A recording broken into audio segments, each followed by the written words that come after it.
All right. Welcome back to Whispers in the Woods. Uh, Previously on, this is the the epilogue. So if you're not aware of what's going on, then you might be slightly confused. But um, this will probably be a shorter session, just because there's only so much you can do when you wrap things up. So be aware of that, but we'll probably hang around and just chat a little bit, at least at the end. So don't expect that this will go on for like 3 or 4 hours, but we'll see. Maybe it will. Maybe we'll spend 4 hours talking to one NPC. So you never know. It's uh, Gimbal. yeah, he's gonna come back.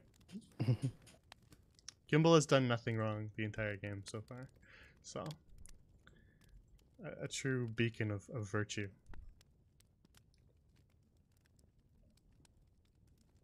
To give a quick summary, one last time, let's get that up on screen.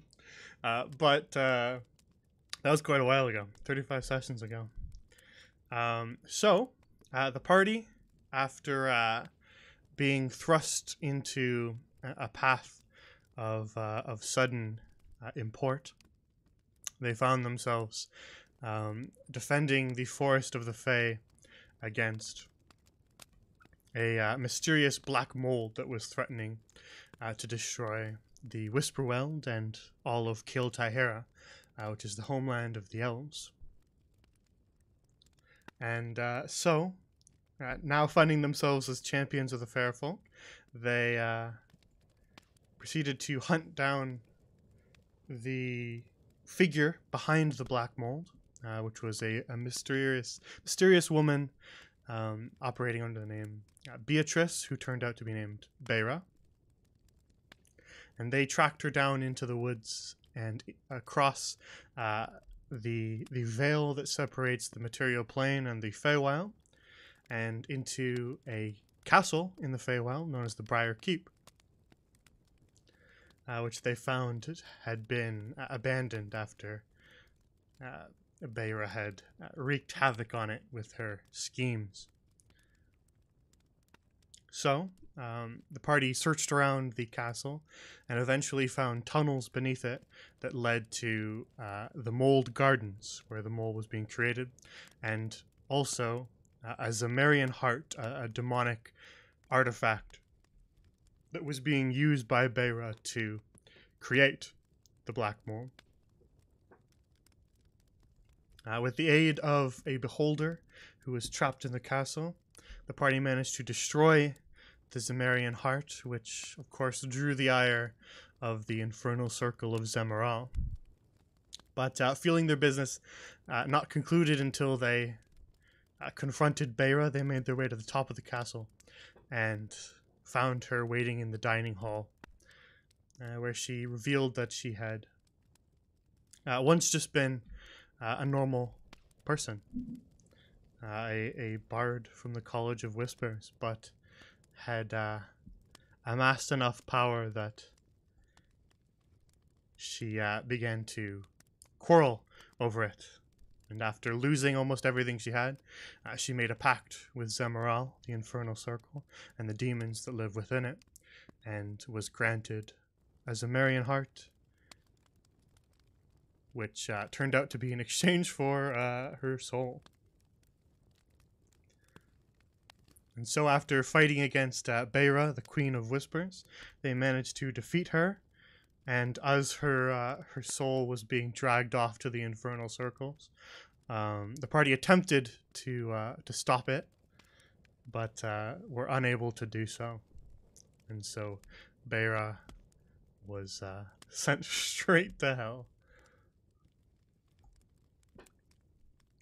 And after that, the party found a few more artifacts within Beira's quarters, including a wand that she was using to to slip the veil in between the material plane and the Feywild, as well as a strange purple crystal that seemed to resonate with Sybil and showed her a vision of several other people she didn't recognize. And lastly, a mirror that Beira had been using to talk with some sort of infernal entity. And the party managed to destroy it after it attempted to sway them. So, with their business concluded in the Briar Keep, they made their way back to the fairy circle they used to travel to the Feywild and transported themselves back into the Thornwoods and back into the material plane, with, I believe, their sights set on returning to Upperloft, the Fey city at the heart of the Whisper Realm. That was where we left off.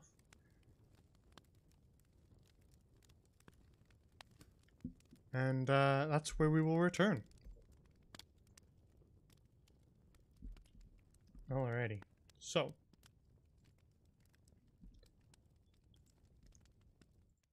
let's turn off the fireplace. Let's turn on the forest.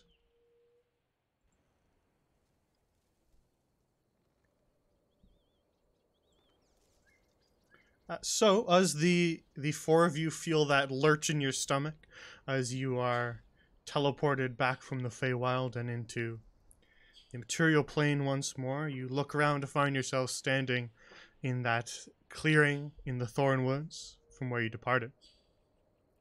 Though the mass of thorny creatures are no longer anywhere to be seen.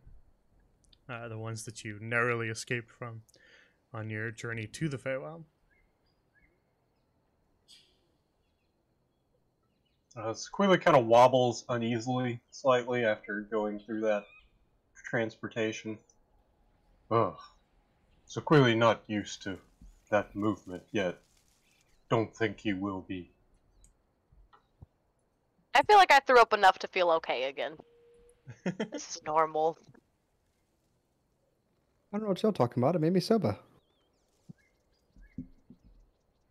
Two drunks make a right. Whoop.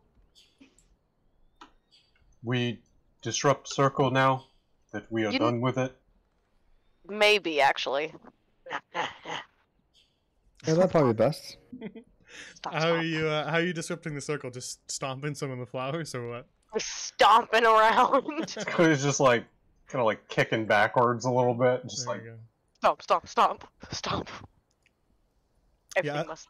As you spend some time to stomp a couple flowers and sort of break the fairy circle, you see the inside kind of glowing circle of flowers begin to wilt as you break the circle, and they sort of decompose right in front of you. And the glowing light and the fireflies that surrounded this circle begin to fade.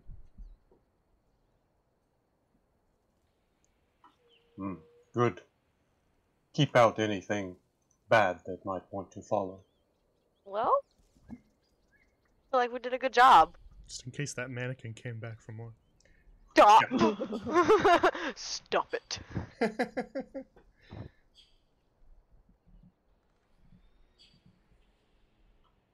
What now? Do we have to report back to... Do we just go home? Well, I'll probably have to go back to Upperloft, or at least Sibyl and I have to. I wonder if so we can inform them. Dryad lady has stopped rotting. I would hope so, or else this would have been for nothing. Yep. That would suck. Well, I kind of want to see that. Does that mean my chicken could... No, chicken's dead. There's no bring back the chicken, is there, School? Hey, you were given an option to bring back the chicken. You turned it down. I'm a good bean! What would you do for a chicken? Sell my immortal soul. So Quilly will accompany you to Upperloft. Alright then. Oh, I better get going. Y'all gotta lead the way. All right. Then you begin to make your way back through the the Thornwoods, though they don't feel nearly as imposing now that you've been through the Feywild. The dark shadows cast by the briars is lightened in the daytime, and you don't notice any presence of that black mold that was growing throughout. It all seems to have withered away.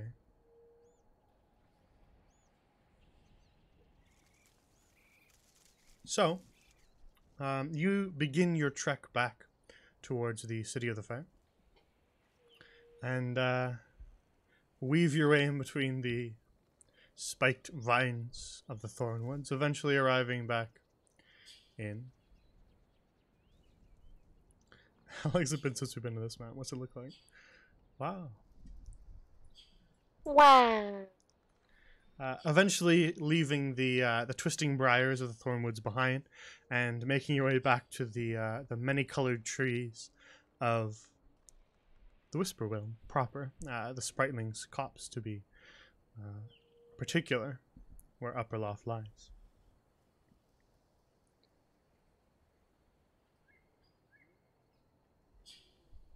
Now, I don't remember whether or not you guys short rested or long rested, but this journey was a day or two, so you can make sure that you long rest. I'm not sure you'll need it, but you can just make sure you've done that.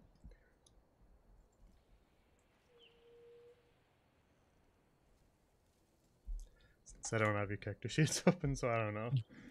Gotcha. You never know. You never know. Someone might start a fight with Upperloft again.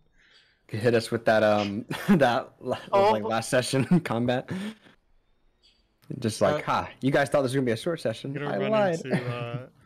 you're gonna run into the brother of that other little squirrel. Cause another conflict. So, like, the mold's gone and stuff up here, but does the forest itself seem, like, more lively now? I would say yes. Again, it's a little hard to tell because it was kind of dark when you went through the Thornwoods last time, but it does seem to be a little more lively. You can hear a lot more birds kind of chirping and creatures rustling through the bushes on your left and right.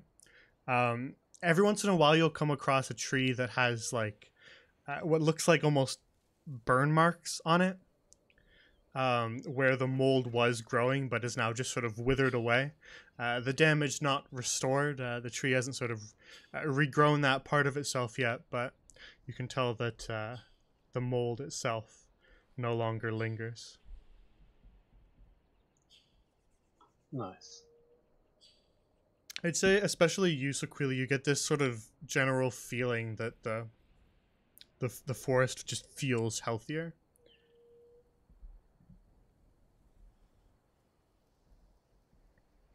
So let's copy you guys so that I can have access to that. You spend a day or two traveling back through the Thornwoods and back through the mists of the Spritling's copse. Though by now you're pretty used to navigating through the complicated forest of the Whisperwill, and so eventually, just sort of using almost instinct to navigate back, you spot those. You spot those lanterns that mark the entrance to Upperloft.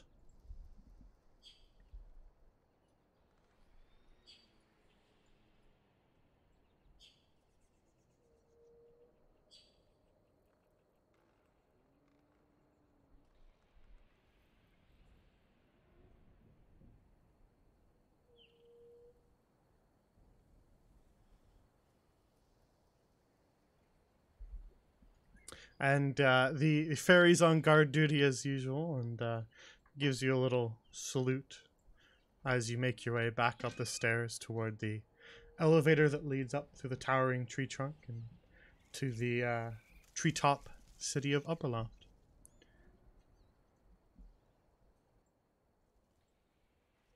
Squeal will throw up like a couple finger wave as he approaches. Yeah, the fairy recognizes you all and allows you passage through to make your way back into the city. The elevator is in position, rickety as always, but by now you know it'll hold your weight.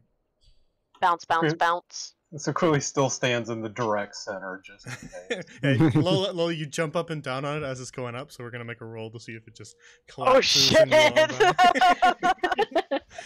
The wood gives way, and your entire party is killed as they plummet 60 feet to the ground. Well, guys, yeah, it's been session over. great. The end. That's the epilogue. Sorry, folks. If you were expecting something more, I'm sorry to disappoint. But the fairy pulls a lever for you with both arms and full weight of her body behind it, and you feel that elevator lurch back up and begin to carry you upwards into, well, upper loft. It's been a while since we've been back here. Where's the song? There it is.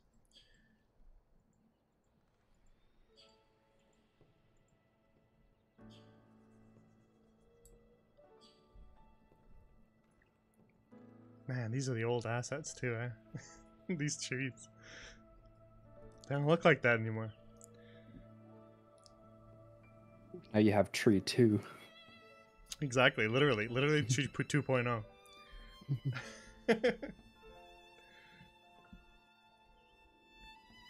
So, with the elevator kind of clunking to a stop, you arrive back at the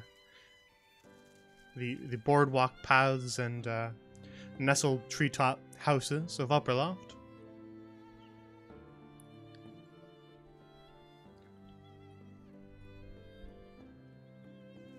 Are you guys scared of heights? So clearly think not I am. scared of heights, just not good with them. Oh, Oh yeah, horse on a rope bridge. Mm. Wanna hold my mage hand for bounce on it. balance? Okay. What's a cast mage hand? Like just levitate next to him. So clearly holds on to the mage hand and precariously steps across the bridge. So as you make your way back towards, left or right, you can take either path. You can see that fairies and sprites bustle their way through the trees, all hard at work in their daily business, fluttering their wings as they weave in between branches and fireflies. What would you like to do next? Which path are you taking? You can kind of wind your way around either way. I'm gonna make the well-informed choice that we go left. I kind of want to avoid the fairies. Not gonna lie. Don't get close to too many fairies. They might recognize your faces. We murder them again. That would be depressing. Might just happen. After all They that, they might have a chicken in there. Who knows? You're just like, hey guys, look at this javelin I found. turning down the many boons of joining an infernal circle just to join the bad guy team anyway without it, that would be depressing. Hell yeah.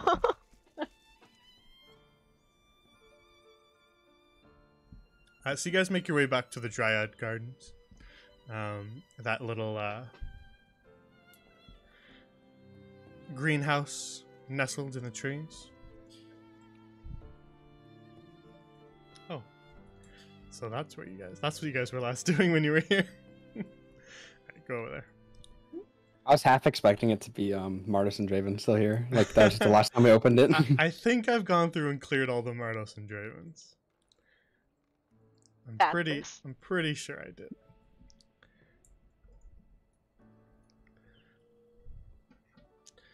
But all seems well in the Dryad Gardens. You can see those three sisters arguing again off to your left, and the other Dryads busy with their work. None of them seem particularly ill or anything of the manner.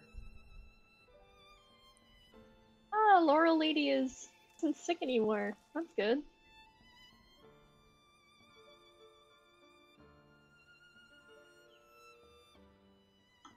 It appears our efforts to curb the mold spread wide enough to take care of those afflicted here. Hopefully it is gone for good.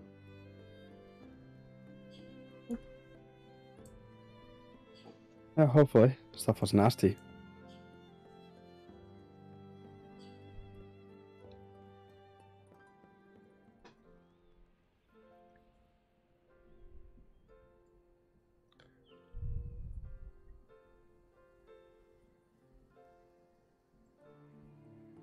And so you make your way back through the Dryad Gardens, crossing over the boardwalk bridges towards the wine halls of the Cloven Hoof tribe. Let's see where we were last time on this one. Still with Mycelia, huh? She's following you. Get out of here.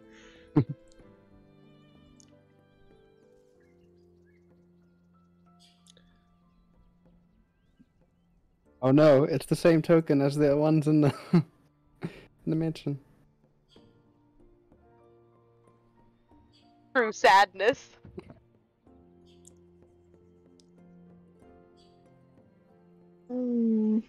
Yeah. Wonder if he knew any of them. It is. Oh yeah, I forgot. I think I intended to make it a different one, and I just fucked that up. Oh well, they were all like octuplets. That's one of the brothers. It's like Saving Private Ryan, where it's like all the brothers go off to one battle. Yeah, that's Ryan the Satyr.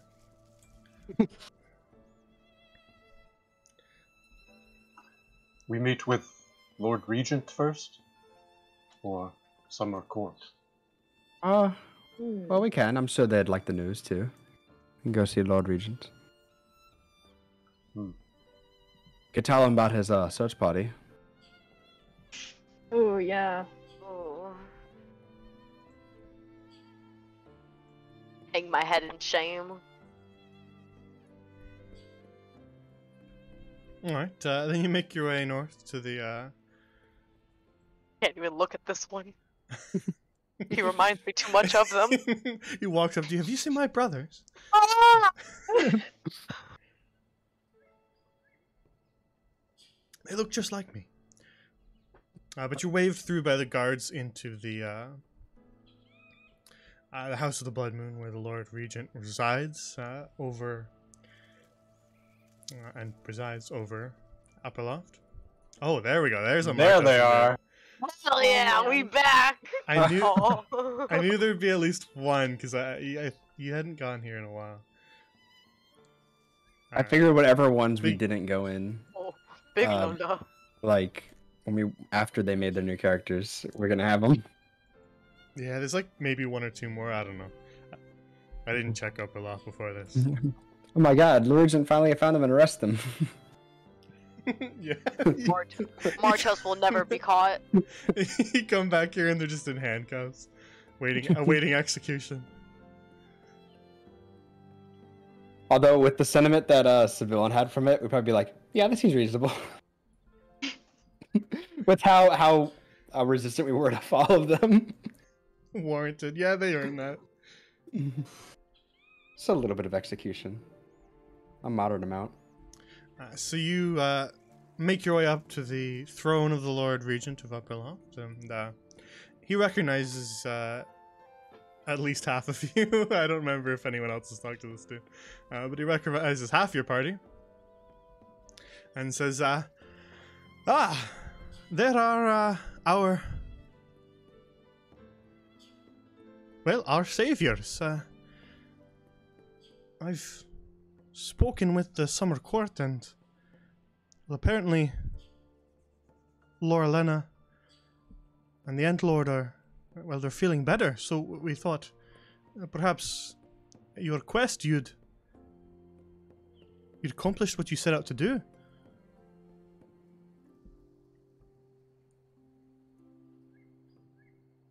Yes, we have. But we All the wanted bad to news. meet with you first. We found your party that you had sent out. Unfortunately, they did not make it. You mean the search party from Revel Ridge? Yes. You found them then, but they didn't make it. No. They were incapacitated by the time we found them.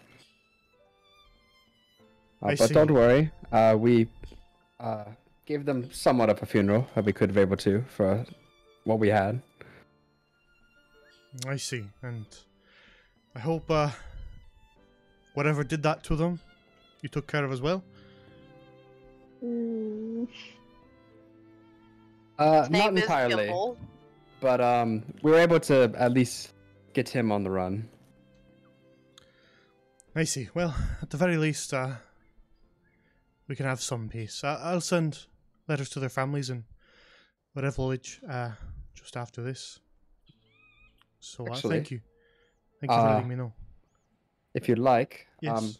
the one who did this to them may not be dead, but I did manage to get a souvenir from him, in which like take off his necklace with the tooth of Gimbal. He kind of stands from the throne for a second and says, "You may approach."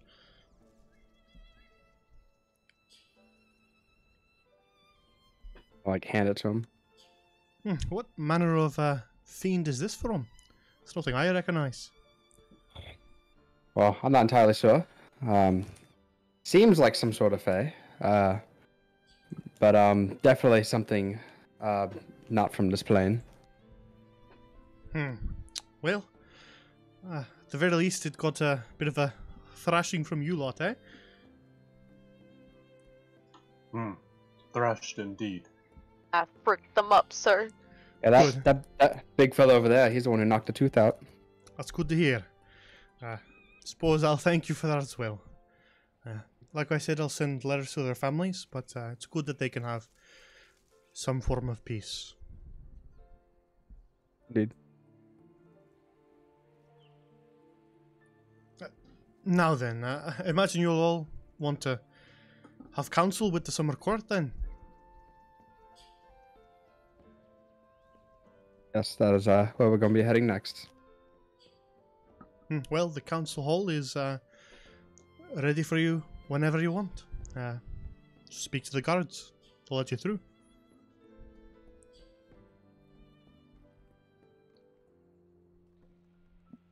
Just now noticing a door there.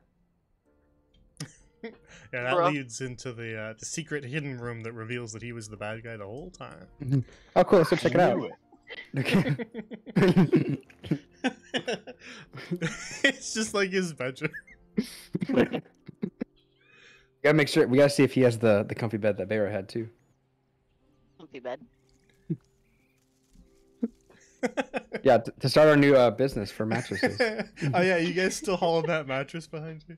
Just carrying it everywhere? did steal some of the pillows. I am not giving up a pillow. Yeah, so the Lord Regent gives his thanks. And says, well, I will thank you again for the service you've done for the fair folk, and, well, your people. Kind of looking at Lola and Sequili. You We did our have best. you saved quite a lot of innocent lives. That is always the goal. And, well, you saved the forest itself. Who knows how things would have gone if the mold was allowed to spread. It might have consumed all of Kael Taihera, or even, well, the realm itself, beyond the Glimmering Isles.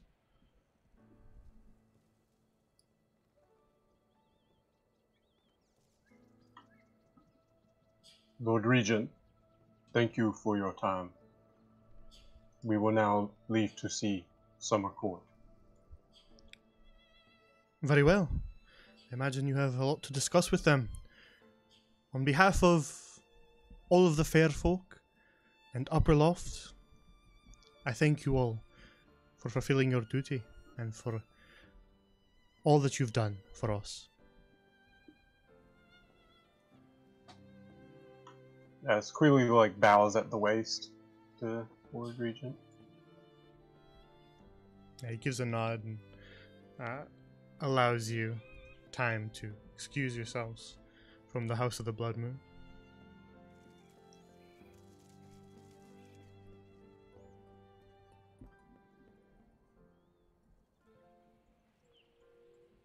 And the guards allow you passage through the door and back out into the wine halls of the Cloven Hoof.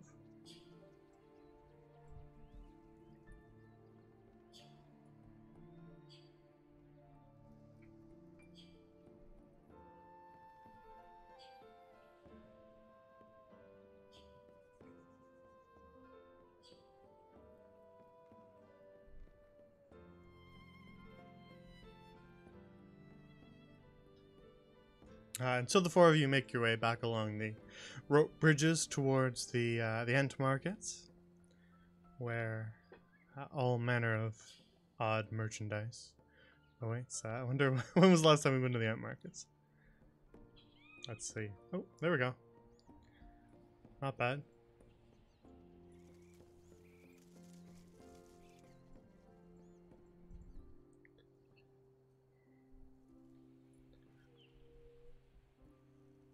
With the long, sloped passage to the council hall to the north, and many a merchandise. Some of their stores restocked in the time we've been gone. You can tell me what you want to do next.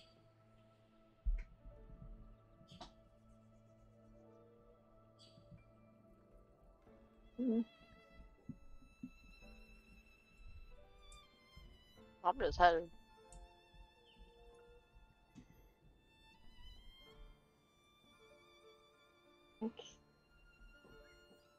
Some reports, are they up this way or this way?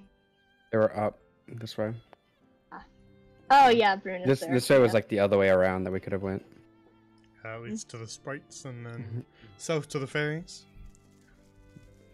I wonder, Draven and Martos might be over by the sprite thing. I don't know if you guys have gone back there since. I don't think we have. I don't think we wanted to. I gotta check. I'm gonna double check. Yeah, they are. And then hang on, if we go south from there, if we go to the Western Walk. Oh no, apparently you guys have been to the. What about? Okay, you've been to the Western Walk. No, I'm thinking the wrong walk. The Eastern Walk. That's where we need to go. There we go. Okay, hang on 1 second. I need to derail the session for a moment so you guys can see this. Yeah. So for me, Oh no. for me, they're on the GM layer, so you guys can't see it. But this is where Martos and Draven still are. Living their best life. Still diving off the tree into the branches. Hey, look, if you look closer Martos. there, you can see Martos' arm. Martos, wake up! We have to move. It's been 3 days, Martos. Wake up. They're closing in on us. I'm impressed they haven't found us yet. Okay, let's go back. So making your way. Well, where do you want to go? North? So Quilly stops by the tea vendor here. I never drank my tea. Yeah, you I'm guys have a few items. I'm gonna you never chug used. that tea. Which one did you even have? I had the charisma tea. Oh yeah. Greetings.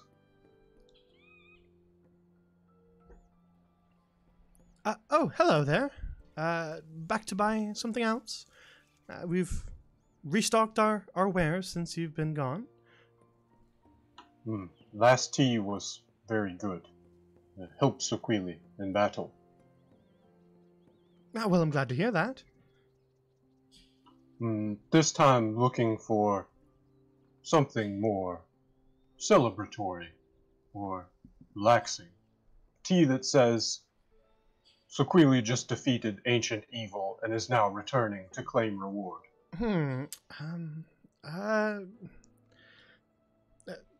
I'm not sure that I have tea for that specific occasion. We've got all manner of normal teas, orange pekoe and Earl Grey and all manner of things like that. But we've also got, we've the blackberry tea, and you bought the evergreen tea last time, and your friend there got the golden rooibos. So it's really up to what you find celebratory yourself, isn't it?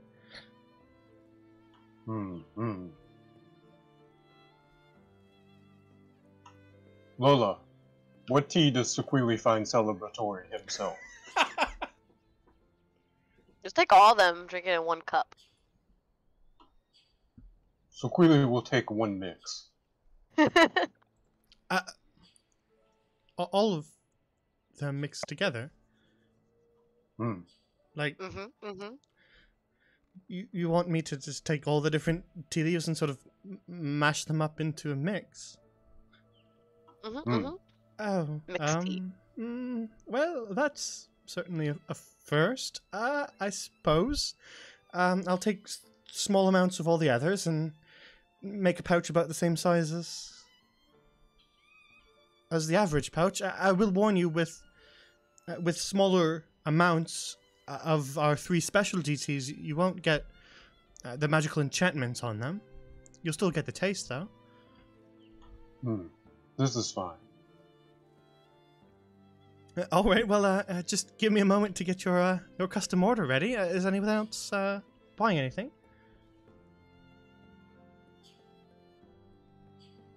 Lola, you want tea? I still haven't drank my other tea. But I'm sure it's delicious, ma'am. Could you make my tea right now? Of course, yes. Oh, here's my tea bag. Give me that tea. I'll make you a cup right now. Thank you. And she pours you a small little mug and begins to steep the tea that you give her in the steaming water. It'll just be a moment then. I'm just going to prepare the custom order. Nothing else then? What kinds of tea do you have again? It's been a while. Well, we've got all manner of just normal teas, whatever particular flavor you like.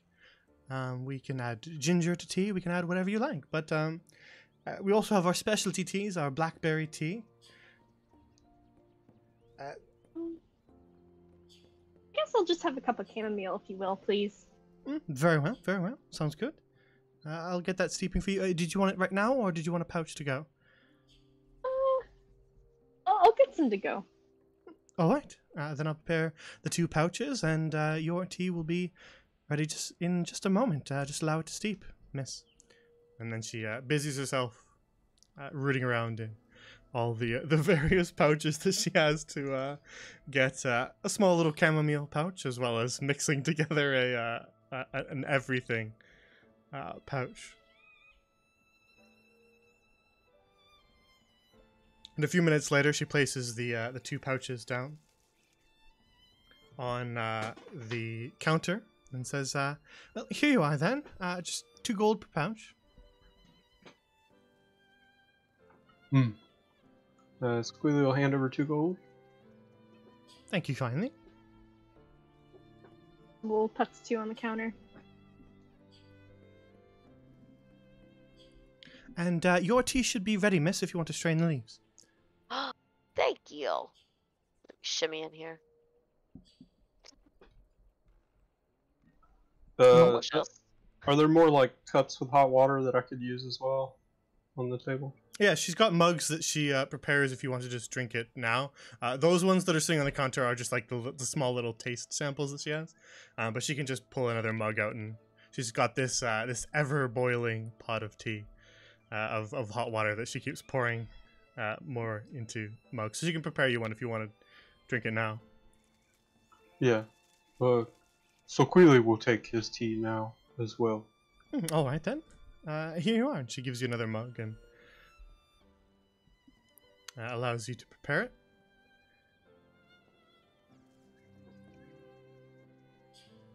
Alright, let's teabag soak for a bit in the hot water. Yeah, a few moments Then- later, Lola's tea is cooled enough to be able to drink, and yours has steeped. So that was quite a background noise. What was that?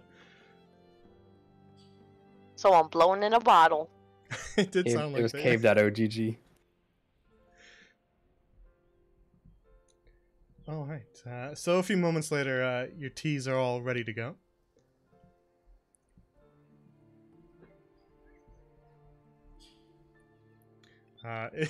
It's really up to you, Sequili, if you feel like you would enjoy every tea combined.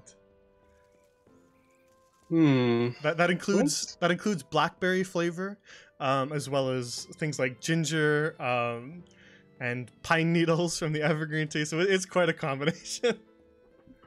Me personally, I would not. But Sequili, I feel like God, so much nature wrapped up in one. I feel like he would enjoy it.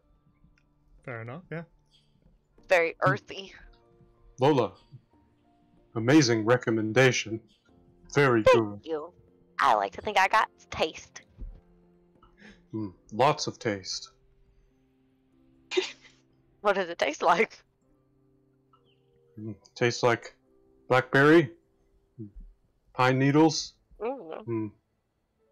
other hints Some of plant. an apple tea mixed in there. There's all sorts of different things. Sounds like my mother's cooking. Your mother, very good cook. That's what we tell her. We So, don't like getting beat. as you guys grab your tea, you turn over to see Wit's busy at the tailor's counter. What are you up to, Wits? He Can I help you? oh yes. We just got back from a big adventure-ish. Sounds exciting. Yeah. Here, I got something you might want. Oh, really? He's gonna take off the robe that he got, and he's just gonna give it to her, because he likes supporting like local shopkeepers. The altruist robe, or Yeah. okay. Because robes aren't really my thing. So I figured you'd have a better use for it than I do. Oh, all right. Just a donation. Yes. Where I'm from, I'm quite thankful to my local shopkeepers, so I try to help around whenever I can. And He did help us steals from quite a lot. them! He's a thief! If you knew his backstory, you wouldn't be saying that. We stole No, from the elite never. shopkeeper in the swamp. Oh, that one? Oh no. Yeah, he didn't care then. I didn't have my story background then. Ignore that. All right. Well, we're certainly not used to getting donations. Is there anything else I can help you with? She's kind of, as she's talking to you, she's holding up this robe, which is rather large for her. She's a tiny little sprite, but she's kind of half perching it on the counter and sort of examining the sewing on it and the seams, seeing what kind of quality it is. As she asks you, is there anything else you'd like, Dan? No, that's all.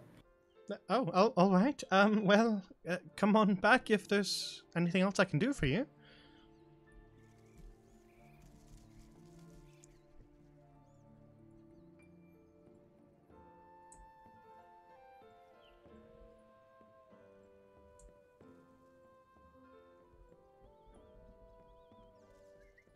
Wits, you rejoin the others, who are some of them drinking tea and waiting for you. Also, that shopkeep in the swamp, that was purely business, alright? That wasn't just because he wanted to.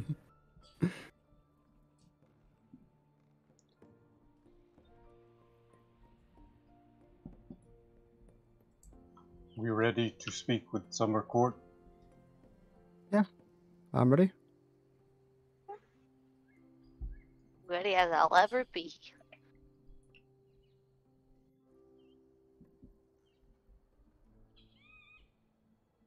So you make your way kind of up these the rope bridge that slants steeply upwards towards the high platform where the council channels themselves into this plane.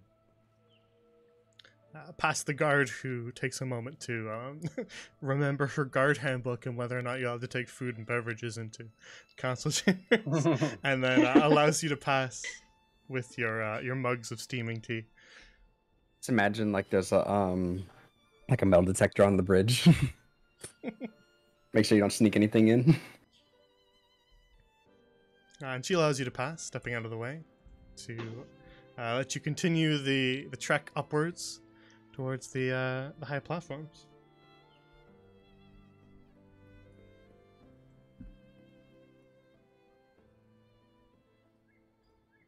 All right, what does this map look like?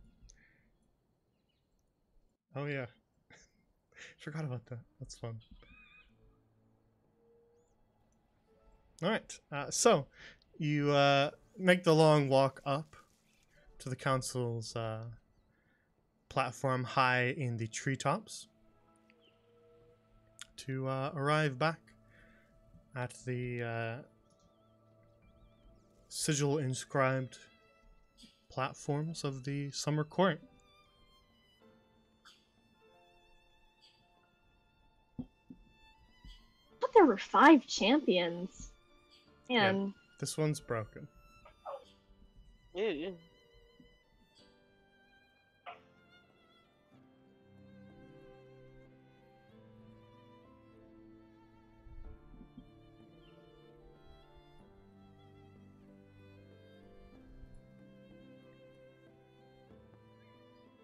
Did we stand on these last time?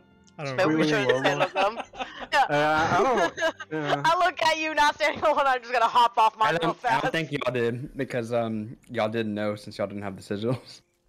It only requires one member of the party with a sigil, because I wasn't sure how many of you guys would even make it to that point. So it really only requires one sigil bearer. I was imagining like they stand on it, and then whenever the court comes up, they're like, "Hey, get off that! You're not a sigil holder." But you're still chosen champions. You're on the quest to protect the Fae, so you can stand on it if you really want to. They're not going to tell you no. But as Wits and Sybil stand upon the symbols of the summer court, you see those sort of faded after images begin to focus and sharpen as the summer court appears. I have no clue what order they were in, but let's just do it like this. I think he was in the middle. I think Cindy was like over here, maybe. I think he was to the far left. That one. He might have been. We'll do it like that. I remember. I don't remember their names. It doesn't really matter what order they're in. I was just trying to remember.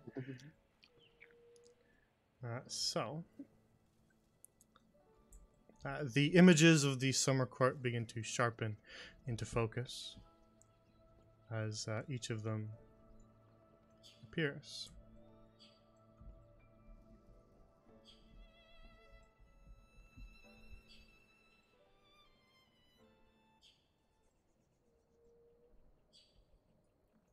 And they notice your presence as they fully manifest in this plane, each kind of floating, partially wavering and misty, but they look down upon you and recognize the 4 of you. First to speak is Nisandil, who, as you look over towards him, you can see that the mold that had been spreading across both him and Laura Lena is nowhere to be seen.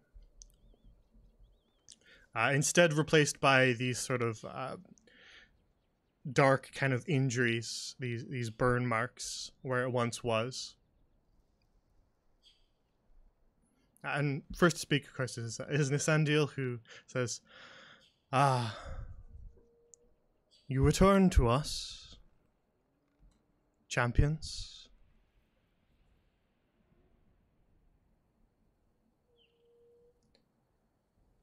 And what of your task? We have felt changes, each of us.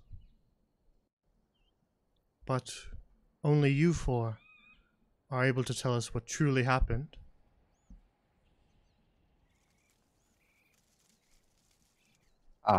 Well, we found the source of the black mold, and we have eliminated that.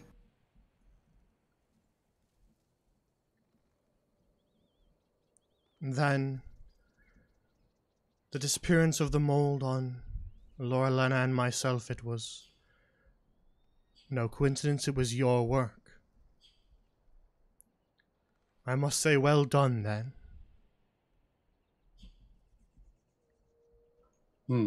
We did have help from one being who disliked the Circle of Zemerol. Eyeball Man. Thersiasis, the center figure, says, "Hold on, the Circle of Zemerol?"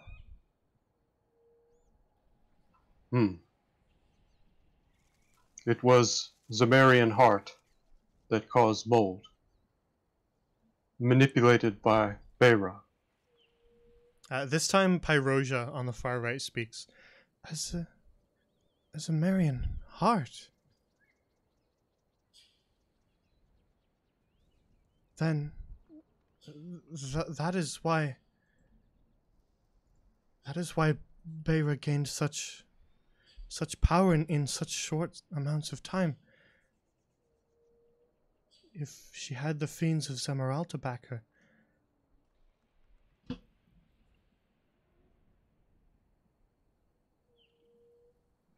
This time, Laura Lena speaks. And what of this helper you mentioned?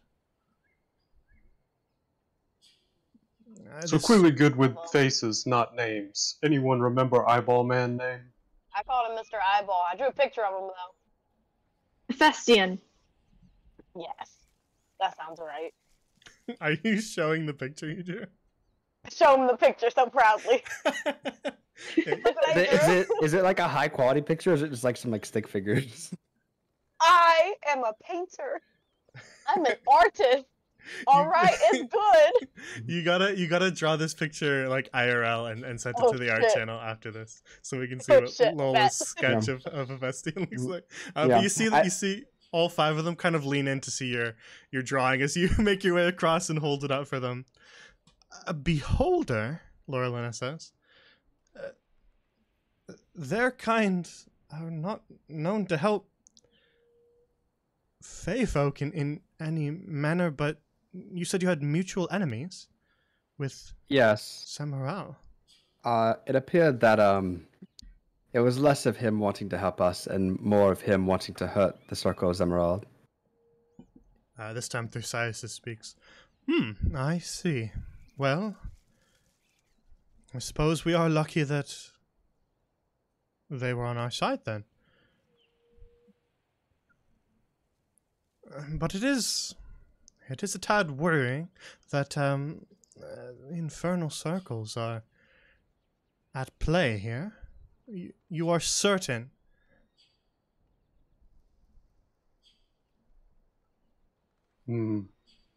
So clearly thinks he is certain. Pretty positive. They also try to have us sell our soul to them, which sounds like a little fiend type stuff. So I'm saying that. You spoke with one of the fiends, Nisendil says. Yes. Someone else take this. There was a mirror that we found that we presumed was the same way Beira was communicating with them, and they tried to communicate with us, but we destroyed the mirror. Then you resisted temptation. Yeah, more or less. Well, that is more good work on your part. The fiends of, well, any circle, they offer all manner of tempting boons, but there is always a price to be paid. Seeing what happened to Vera, I'm not sure. That'd be a very fun Yeah. position. Well, speaking of which, we did encounter Bera. Yes, I was going to ask, says Theosaurus, what fate befell our foe? Well, presumably we have defeated her. However, it appears that any sort of demon that she had made a deal with returned to collect on their investments. So after we defeated her, some sort of portal opened, and Vines took her away, her body away. Then you have seen firsthand what the fiends of Zemeral are capable of. You have seen what happens when one gives in to temptation. Yes. She was ugly. Horns over her eyes. Ugh. Very well, then, if the heart is destroyed and the mold withers and fades from the forest, then you have truly saved the fair folk.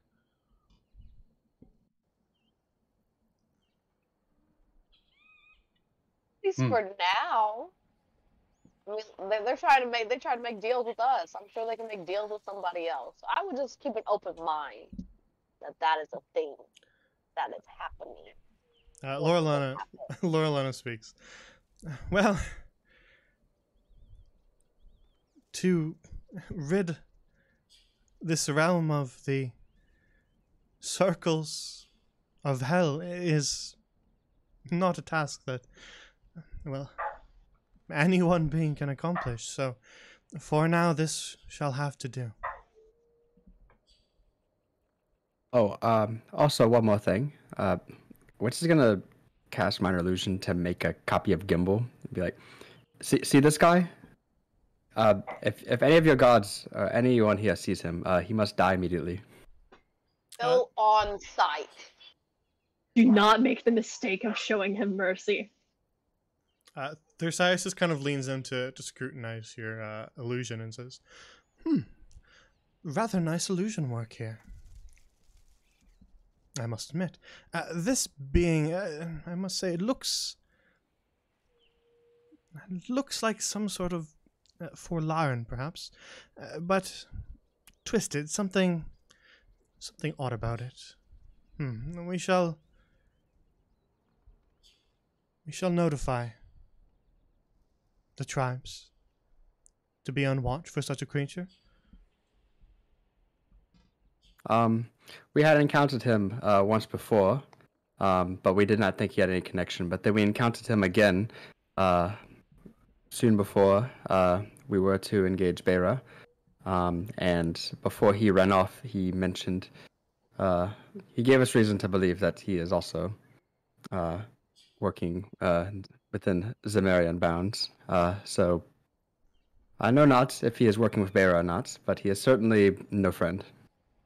Yes, if he Didn't is. he return to Zemaria? Zemeral, yeah. Zemeral? Didn't he return? I feel like he returned. That's where he Yes. said he was going when he disappeared. Yes.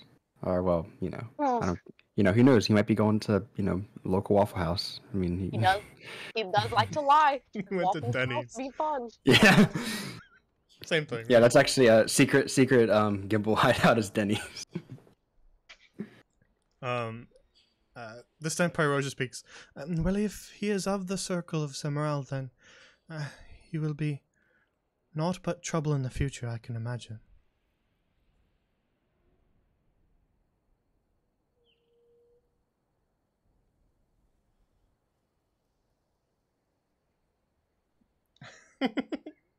Yeah, that's in the divine realms. It's actually the center of the circle. This time Nisandil speaks. Well then, if the forests are rid of the black mold, then a celebration is in order. we should have a feast with the Fey folk tribes.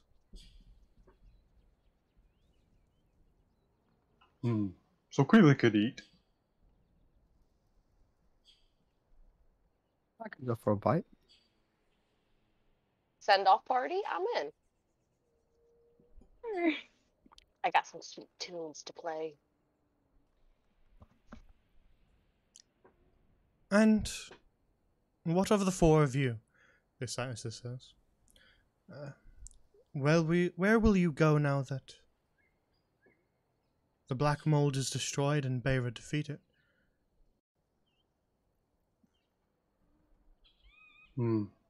So Queely had planned to return to Sindrios Field, to wander freely once again. Unless Summer Court has more work that needs to be done. Well, there is always work to be done, but perhaps you've earned yourselves quite a rest.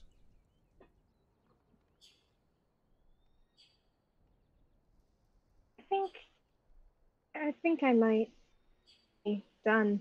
I might. As soon as you I start to was thinking speak, of returning Sybil, home. as soon as you start Huh? to speak, you get one word out, and then you're cut off by Pyrosia, just sort of bent double in a fit of coughs. Oh, And you see just kind of down her chin, out of her mouth, just a purplish blood beginning to pool. Oh my god. oh no, it's not. Sybil, And- stop that. Never mind.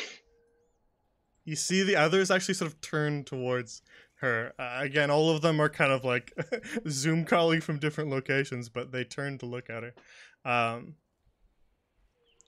And she kind of just coughs for another moment, then looks up, glances panicked at the other four, and then looks directly at you, Sybil, and says, the stone, the dream stone that What? you have, find the other find the other dream weavers.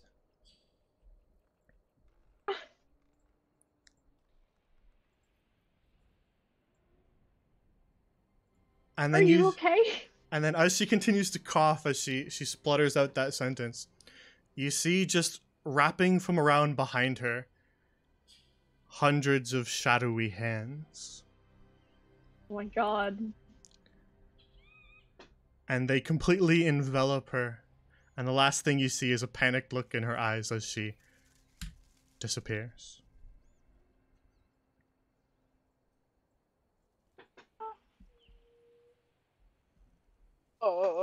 So Queely is immediately on guard, draws his pike, kind of looks around the woods. Foe nearby? You Or was spin around. is she alright? You spin around through the clearing and look for anyone around you. You don't sense the presence. You don't hear any noises. You don't see anyone around. And you see the others kind of, the rest of the summer court kind of shoot each other looks. And then Nisandil just sort of announces her presence has faded. I can't find it. The others, can you sense Pyrosia? And you see the others kind of worried looks in their faces, all kind of shake their heads no.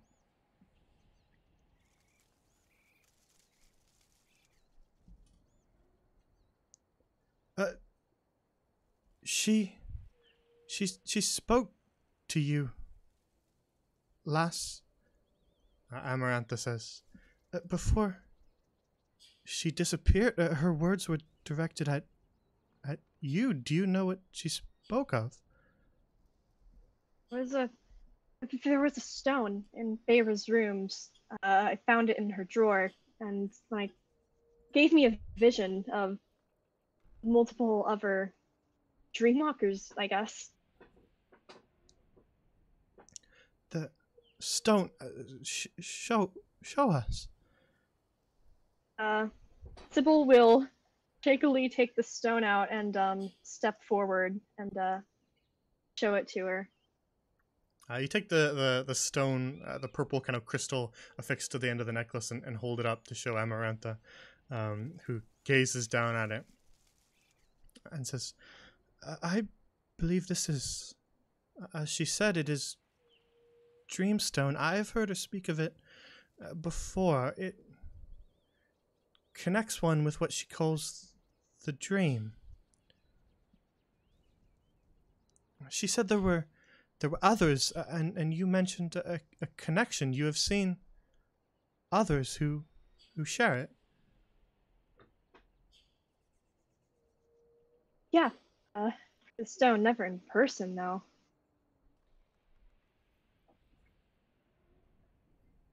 I see. If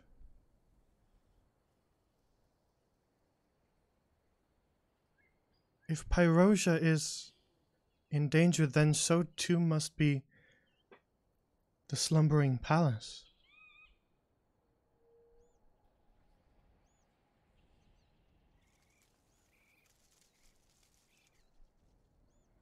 You see the other members of the Summer Court all kind of shoot each other looks. What were you going to say? Oh, sorry. Zemmerel, I'm sorry, it's like that particular hell is associated with like dreams and stuff, right? It's associated particularly with nightmares, yes. Okay. The sort of folk tale among like commoners is that nightmares are like a devil sitting on your chest and whispering things to you. All right. Oh man, so that is consequences, I guess. If the slumbering palace did fall, then the consequences would be grave for anyone connected to the dream, to a dream, Laurelana says. And Thersias kind of cuts in. In other words, all creatures. I don't think there's a single one among us who have not dreamed before. So Queely has definitely dreamed before. Then you bear a connection. If fiends were to have access to that form of connection to all creatures, who knows what would happen?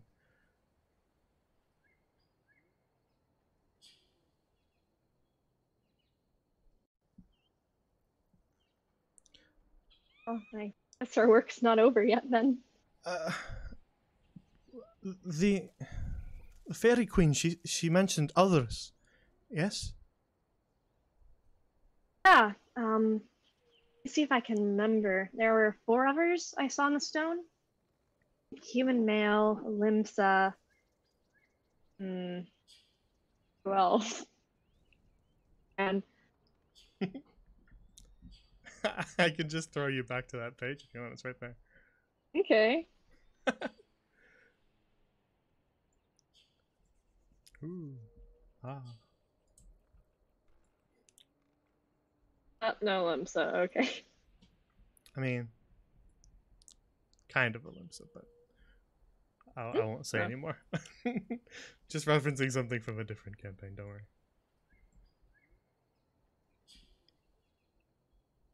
All right. So I guess we have to go and seek out them. If there are others who could aid you, then it would serve us well to find them. If the slumbering palace is in danger, then we must do our best. The complication arises with the fact that not one of the 4 of us can accompany any creature there. Only Pyrosia could make that journey.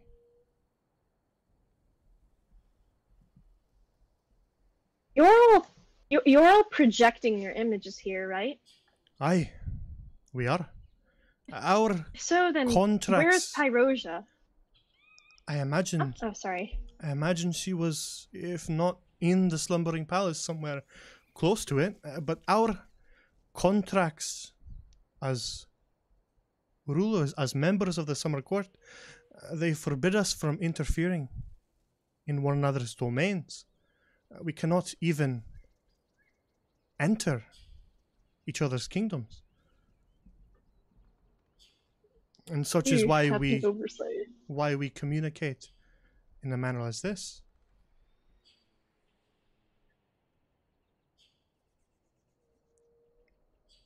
It is not only to defend against squabbling and infighting, but also to prevent corruption from passing between us.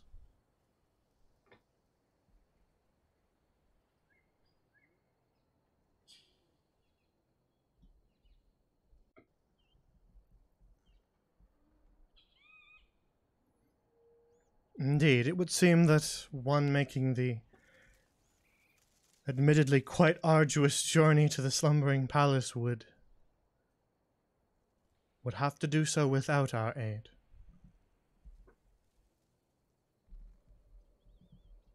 Do you know of any way to get to the slumbering palace without Pyrosia?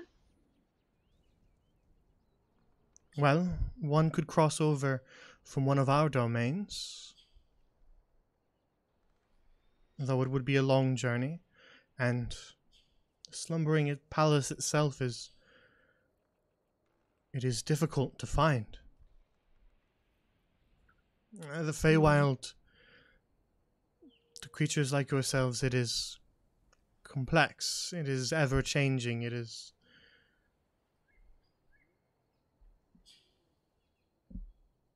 confusing to your kind.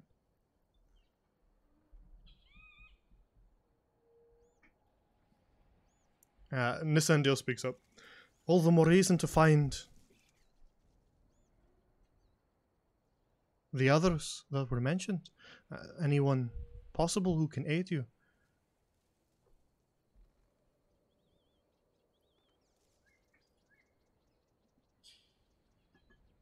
How do you find someone on more than just a face, though? Man. Amarantha speaks up. Sorry, yeah? That dreamstone you bear. Pyrosia, she described it to me many years ago. It can be used to connect oneself to the dream. It is a way to communicate through dreams.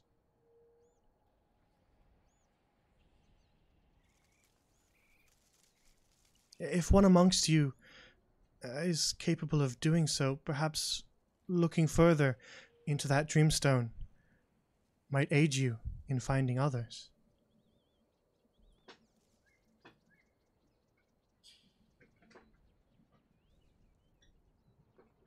She coughs loudly, begging you to cast Identify on it.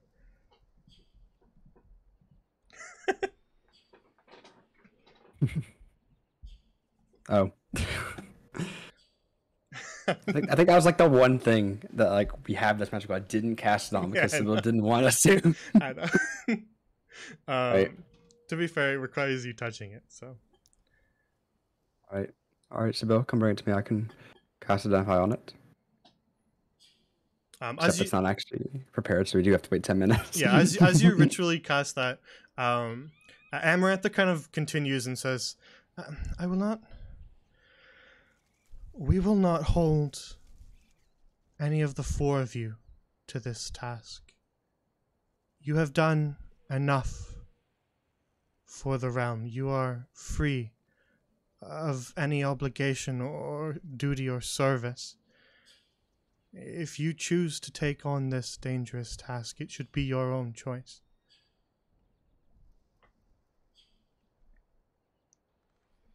We will not look poorly upon any of you who wish to simply go home.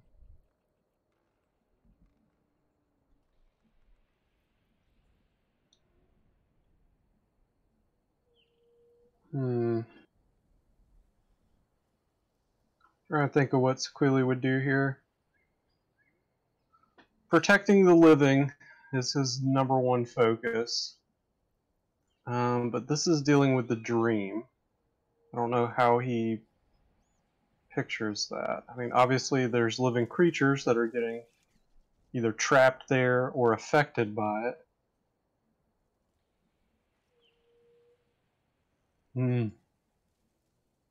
So Queely wants to return home, but feels that his skills could be used. Sybil, if you need Sequili, Sequili will help.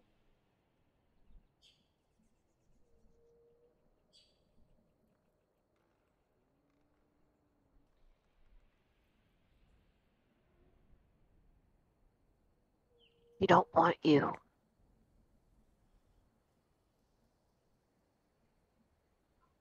So Queely will give you a few more moments to think about it.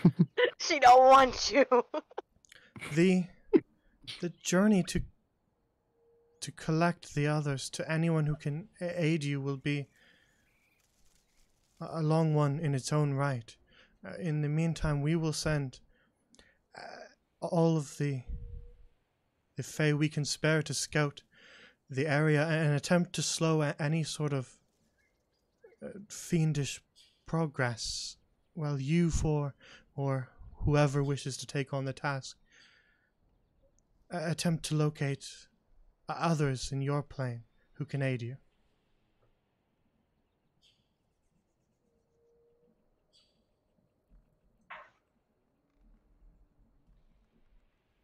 In other words, you don't have to. In other words, you don't have. In other words, you don't have to set out immediately.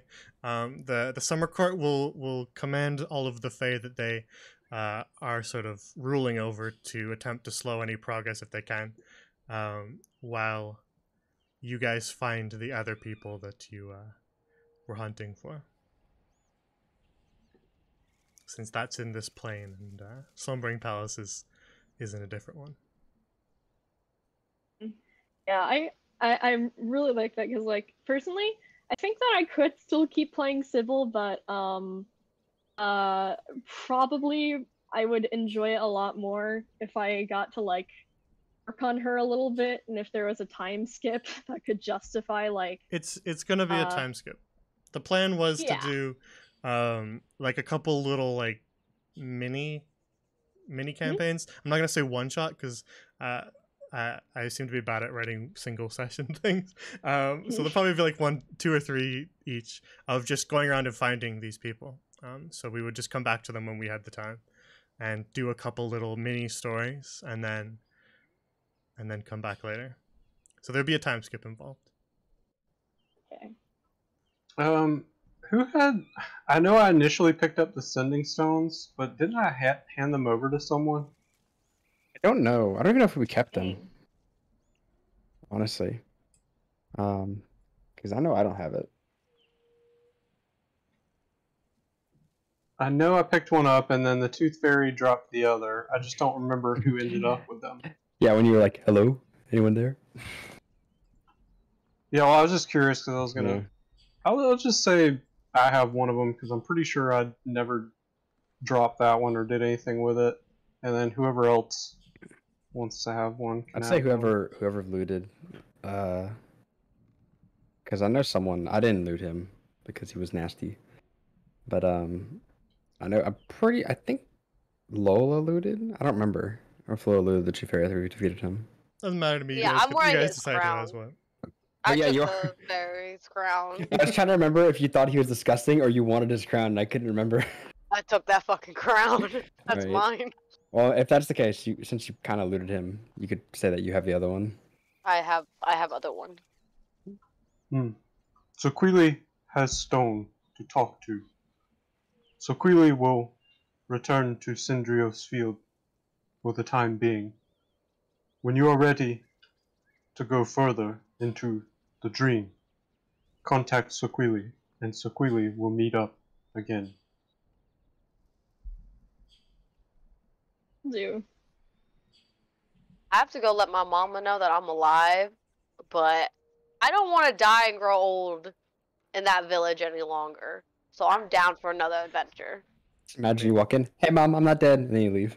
Hey, bye, mom. I mean, if Zemerald gets access to the dream, then you might not have a chance to grow. Oh, boy, that was spooky. If you give a devil access to everybody's dreams, who do you think they're coming for first? Sybil. Yeah. Again, you first, Sybil. Is we're still casting Identify on the stone, or did we finish that already? Well, we can finish that now if you want. Yeah.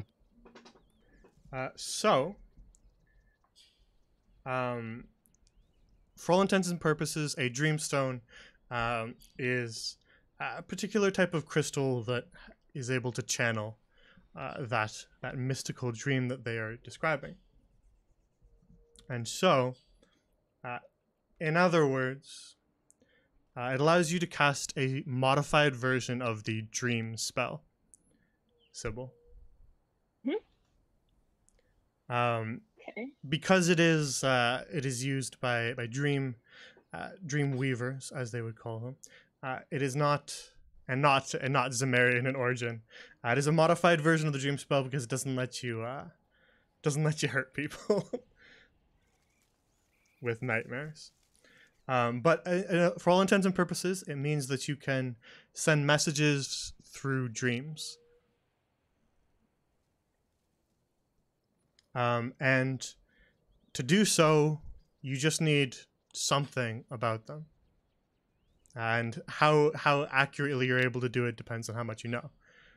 So you need things like their appearance, their name, details about their life, things like that. And the more you know of that, the easier it is. But imagine sending to just anybody that you know the name of, the face of, any sort of details about them. It's like that, and you send it in a dream. And so because you're sending it in a dream, that means you shape what that dream looks like.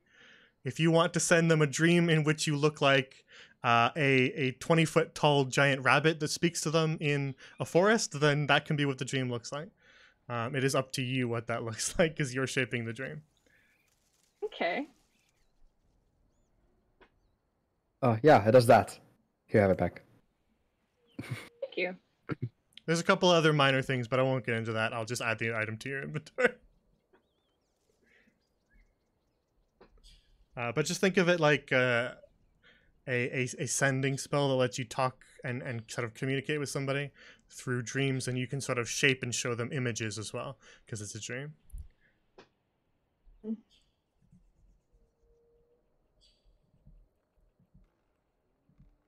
So instead of picking up the phone and calling somebody, imagine you make your own custom movie to show them. It's like the meme with like a 2009 edit and says, "My move me," and then it says, "Come here now." Man, that is interesting. And just like calling up all four of these people and being like, "Hi, everybody's gonna die. Could you leave me a message as soon as you can? Thanks." Oh my god, it's like Message, but infinitely cooler. Indeed. The actual spell has some stuff that you can do to people that can be really abused. But this is just a dreamstone. You don't get to abuse it.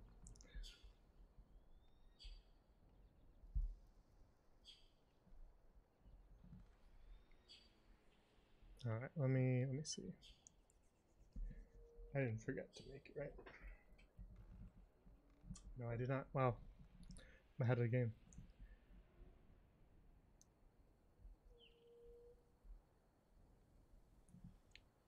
All right, it's in your inventory, Sybil, if you really want to read it all. But that was the general summary. Okay. So, Wits, you relay that information to Sybil as your identify spell finishes.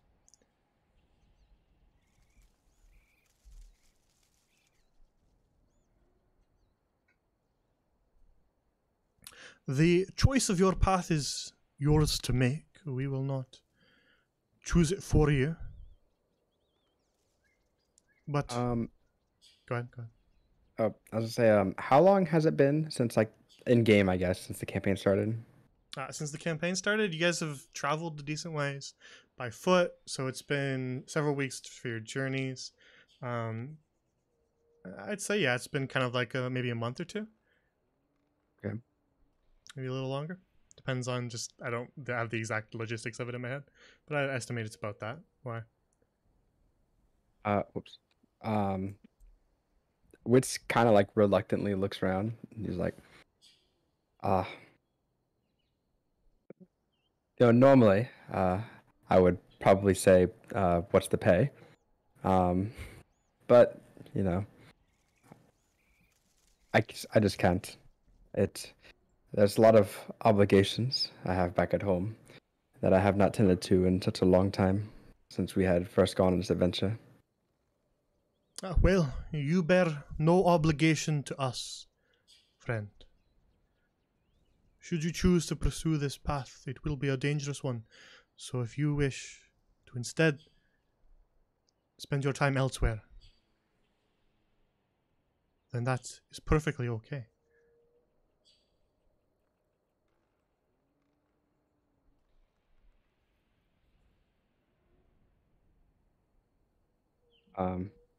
Yes, I have to return to Sonnerheim. Well, I cannot go with you on this adventure. If you're ever in the city, be sure to find me. I can help you then. But I have plenty I need to tend to back at home. Okay. Good luck. Very well. Well, we thank you again for what you've already done for the realm itself. And we wish you luck on your future travels. May you have a safe journey home.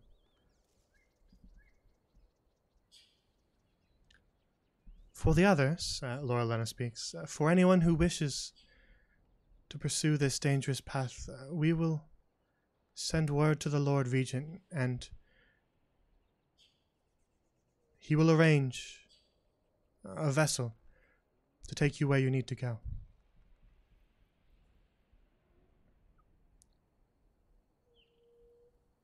Hey. Those traveling home can find aid, a vessel to take you, and those journeying to find the other dreamers, we will prepare a vessel for you as well.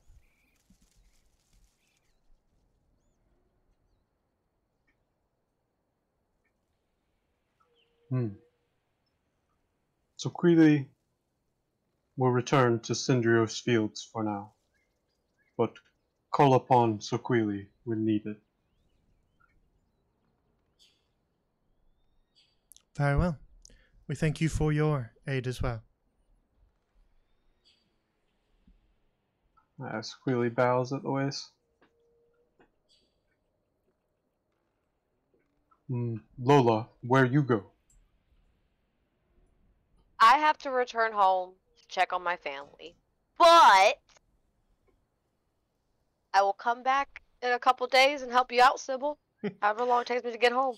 To be Hey. fair with the to help with the geography, if you I have are no idea where I live. if you are doing any sort of sailing, you will have to go to a city that has a port, and one such city would take you right through Revel Ridge, Lola. So you don't necessarily have to depart to go home and then come back here. You could just stop by your home. If that's all you want to do, you could just stop by your home before you guys depart. We can stop by my home before we leave. I'm down. Okay. Because you know at least one of those people is in Bastila. So you're going to have to go west.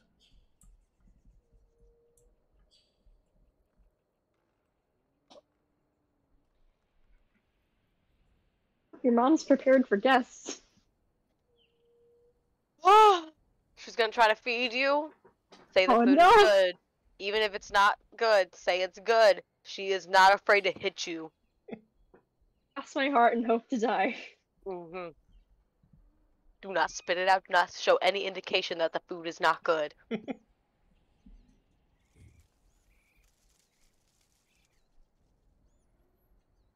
Very well, then. We will send word to the Lord Regent and arrange safe passage for all of you, wherever your journeys may take you.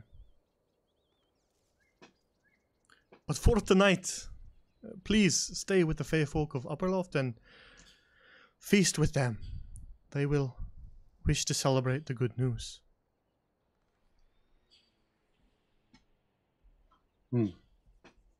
So Quilly agrees. Time to eat lots of food. Ah, yes, of course.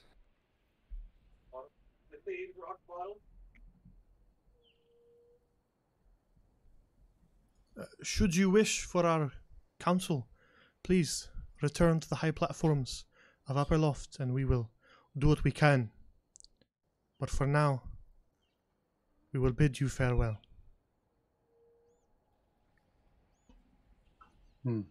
Thank you for your guidance.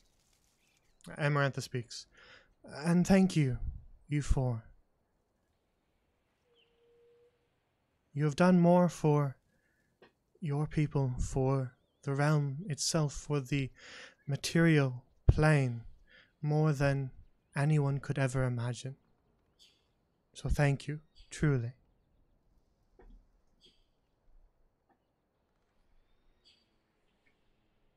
I'll give a nice little bow. Yeah. Wipe the tears from my eyes.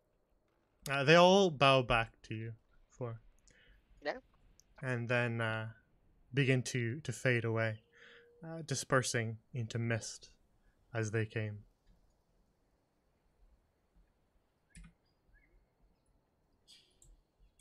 Leaving you four alone on the platform. Sybil, how dangerous is dreaming? I've never been caught by the hand monster, but after watching what happened to Pyrosia, probably is pretty dangerous, honestly. If I get taken by a hand monster, run for your life. Avoid my mother at all cost. I don't know how, but somehow she will find out that it was you that brought the hand monsters. And you should just go into hiding. Yeah. Yes, Sybil. The only thing scarier than Beira or any of these monsters is Lola's mother. You ever got hit by a wooden spoon? She took a little knife, carved little holes in it, so when she would hit you, it would suction cup. That woman is evil. She knows no bounds. Don't tell her I call her evil. She will actually kill me. I love my mama. Getting really mixed signals from Lola. I love my mama, please. I don't know what to think. If I should think, wow, she really likes her mama, or I think I should call CPA or science or CPS. Don't call CPS. It'll make her upset. Yeah, they got protective service. Yeah. Oh, so SPS, yeah. Then you make your way back down the bridges towards the ant markets, and as you guys reach the markets, you can see everybody's sort of bustling about in the market. A lot of the merchants are kind of moving their tables and stacking crates to make room. As some of the more burly centaurs and satyrs are setting up larger tables within the massive grounds of the ant markets, as Upper Loft prepares for a feast. I wonder what kinds of cuisine they have in Upper Loft. I don't think we actually stopped by for dinner. I mean, what they might have is good, but I don't know if it'll top what those little utensils made in that mansion. Oh man, I don't know if I'll ever have food that was as good as that. Or the bed got good. I think we were in heaven. I mean, you guys might still have some of that. You took a lot of it. Oh look, I have a whole ass fish in my pocket. Sybil took a bag full of bread, so. Yeah, I mean, Quilly has fruits and vegetables. It's just like the rest of the food in the keep. It doesn't go bad, so it would still be perfectly fine. If you open your bag, it would still be like steaming and ready. Our party Never will goes always bad. our party will always passively be a bunch of goblins. I mean, have you seen anything go bad in the barricade? People. People, yeah. But none of the food.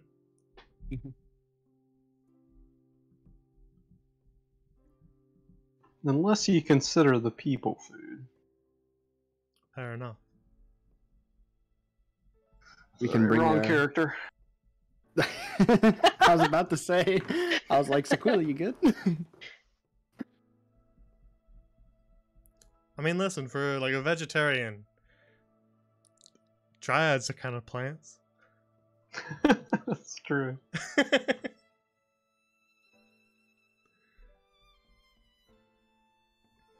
So the entirety of Upperloft begins to ready for a massive feast, setting up all these tables, preparing all manner of chairs, all sizes of chairs, for all different fair folk. As the sprites from the kitchens begin to bring plate after plate of food in. Some of the trays requiring 4 or 5 different sprites all carrying it as they flutter through the branches. The spread that is placed before you all as people begin to take their seats for the feast is mostly vegetarian. I will say that there is lots of different types of insane looking salads, multicolored leaves, and fruits you've never even seen before. And there are some dishes that are not vegetarian. Lots of different types of fish and eggs and things like that. And each of the fair folk tribes seems to have different things they tend to favor.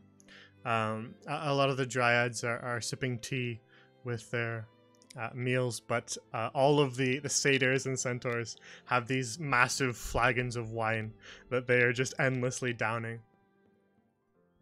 As the evening continues, some of the satyrs begin to play songs on harps and lyres and flutes.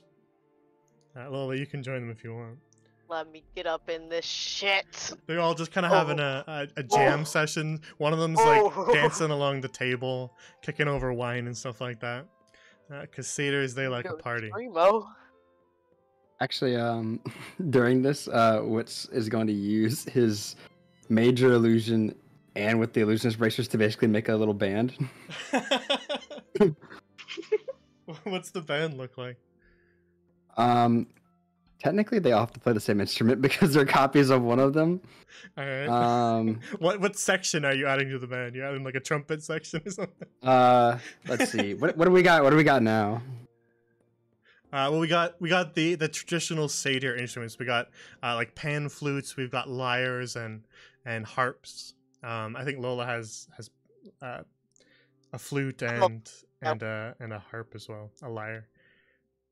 As well as lutes and things like that, so a lot of strings. Right, then yeah, it'll be like a little trio of trumpets. Yeah, some horns. Add some horns. Yeah, and So And clearly they'll join in. With the they're pan all flute. gonna be Draven. Fuck yeah. Oh. Well, actually, wait, no, I take that back. Actually, I just realized. Suddenly, the guards arrive. Who do you want them to be? I almost wanted to say Martos instead, but no. Let's see. I can just search up any portrait. So you tell me who you want them to be, and we'll see what we got. Who are some people that didn't want to try to kill us that we met that were nice? Or should I just make them like generic elves? There was that frog bard from Ballgrass. There was Jellycap. but he did try to kill you at one point. Yeah. Yeah, but he's still a nice guy. You just make him a Hephaestion. That might be an guys, Surely that won't startle any see of the three townsfolk. beholders appear playing horn. Their tentacles wrapped around trumpets. Oh my god. I guess I'll just make them like 3 generic like elves. Elf. Sure, average show. This elf? Everybody's favorite elf? Yeah, Oh, everyone's no. favorite elf. Or everyone's favorite lunar elf. I don't know. Here's an elf. That's fine. 1, 2. Oh yeah, they'll all be the same. Okay, 1, 2, 3. There you go. 3 Mhm. elves. I think these elves might have been in that that theater. That might be it. Because I know I've seen them in like the background at some point. It's I probably just what couldn't they were think from. when. Oh, they're playing the trumpet now. Now it's their turn to perform instead of we performing for them. Yeah, you summon up a trumpet section to join the performance. Lola's maybe playing a few wrong notes in there. I drank for the first time in my life. Okay, she ain't doing too good. Just be like, hey, you want to complain about it? I just saved y'all's lives. They're all like having an impromptu jam session, and they're playing a little song. And Lola's just like in a completely different key, Fuck yeah, guys! Heavy metal. just jamming out. And so really, what are you up to while the feast turns to revelry? What are you up to?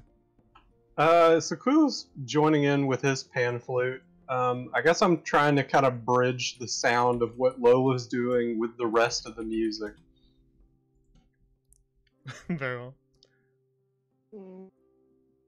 I think Sybil's gonna try to make Barry do tricks. Very well. If you offer him berries as rewards, he would definitely do them. Oh yeah, he's gonna be as drunk as the satyrs by the end of the night. He's just wasted. Very well. Then the night winds away into darkness as the feast continues for hours, eventually turning to music and drink. The sprites are even bringing in all form of desserts, cakes, cupcakes, and all sorts of different ice cream dishes. They've got a massive spread as the feast lasts hours and hours into the early hours of morning.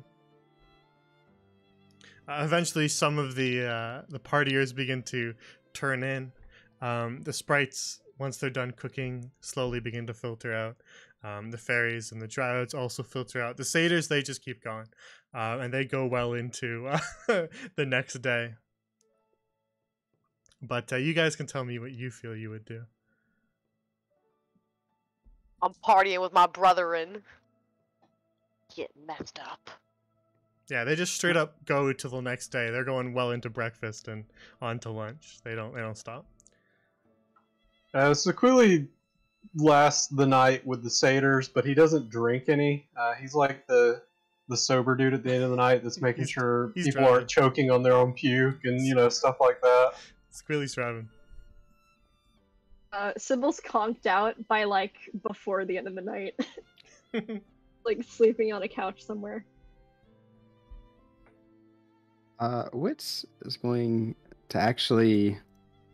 He's gonna actually try to sneak out and like leave upper loft like when nobody's paying attention. Very well. But before he does I'm that, gonna say bye to us. What a dick! but before he does that, let's see, who said that they were conked out? Sybil. Good Yeah. fuck them all. He's going to sneak 40 gold into your bag.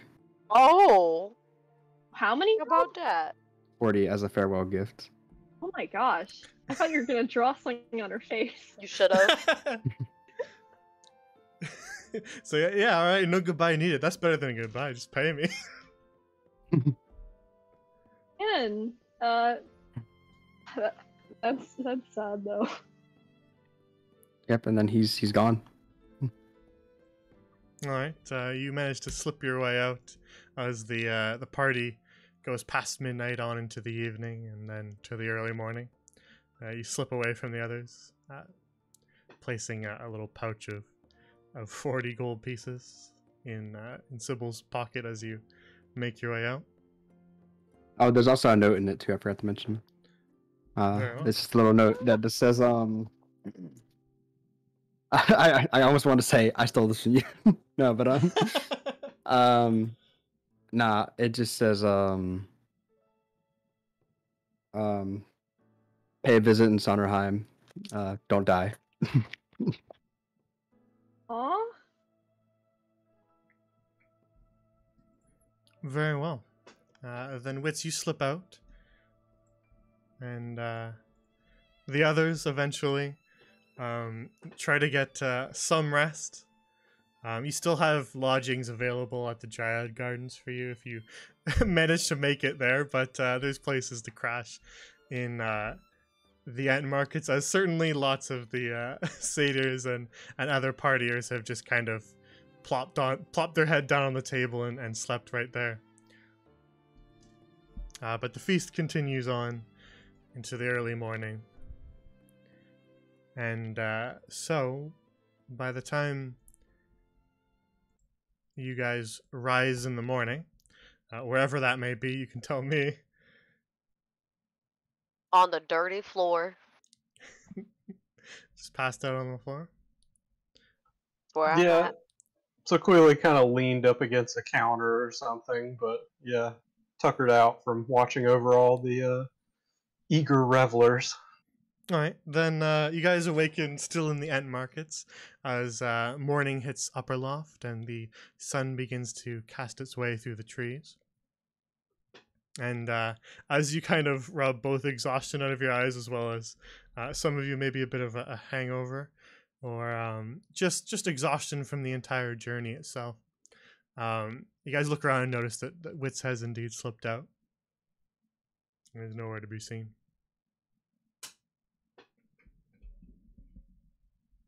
Anybody else see Wits? His mama did not raise him right if he did just left. Maybe he's in the bathroom. Maybe going to potty. Who knows? It's Wits. One sec. Hmm. I think I have something in my bag that wasn't here before. Did any of you stick anything in here? I was not coherent last night. I don't know. So Quilly was busy taking care of drunk satyrs. I was Did one not of them. put anything in your bag. Sybil, Oh, you well, sift sure. past some pillows and maybe a little bit of food as well to find a little coin purse tucked away into your bag that wasn't there before. She'll open that up and unfold the note and read it. And oh, looks like he's gone back to Sonderheim. He didn't even say goodbye. He didn't invite us for a visit. And I she'll. don't want to visit send over him. Yeah, but still smells like him. I can smell the whiskey. And I did wish she said goodbye. Months. Went through a lot together. Probably tired of you. No offense. Hopefully he has safe journey.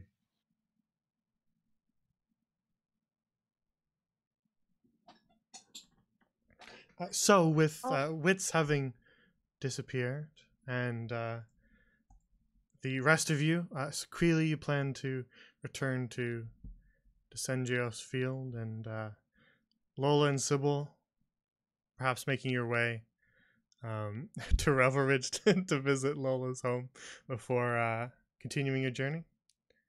Am I wrong in any part of that? Right on my count. Is that right? Gotta hug Sequili goodbye before we depart. Oh, Sequili. Give them hugs out. Squilly will reciprocate any hugs that he's given. Getting all them hugs. Now it is time for Sequili to go back to Cendrio's field. Tell the other centaurs what happened and what to look out for in the future. As Sequili said, contact anytime with Sending Stone, and Sequili will come and bring whatever aid Sequili can.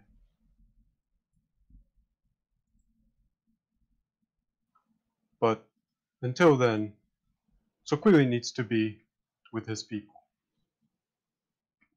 I'm gonna miss you, Sequili. I told you my whole life story. Lola is always welcome to add on to Lola's life story in Cendrio's field as well. I'll hopefully have new stories to tell and not die. Yes, Try do to make not sure die. that we both get back. Heck yeah, high fives all around, gang. And high Sybil, five for Wits wherever he's at. okay, we go high fives first. Sybil, your journey is one more dangerous than the others. But Sequili wishes you the best in the time until we meet again. Thanks. I wish you some peace after the hectic journey we just had. Indeed. Watch out for the hands. I will watch out for the hands Watch out as for much as I can. Let's see if Sequili's got any parting gifts here. God, I've got like nothing. Sequili takes out his pan flute and hands it to Lola. I will treasure this, Sequili. Sequili will not be making music without Lola. So when Lola and Sequili meet again, we can play flutes together. Except that you won't want these red hats that I stole. Remember? Sequili does not want red hats. Red hats Understandable. smell terrible. It was also very traumatic. Sequili will keep memories as gifts. Sybil. Yeah. Sequili has rations for you if you want. Oh, we're going on a voyage, so they would not be unwanted. No. Here are apples from Beira's Keep. Will not spoil. Good for long journeys. And he hands you over several apples out of his pack. Thanks. I'm eating a lot of bread and apples for the next few weeks. You notice he's like, as he hands you the apples, there's like a couple more in there, but he tries to kind of cover up the carrots that are below them. Well, that is all apples. Nothing more up under there for you. You're great. Understandable. Would you like a banana cream pie? I don't think I ever got to hit Bear in the face for it with it. Sequili will take banana cream pie.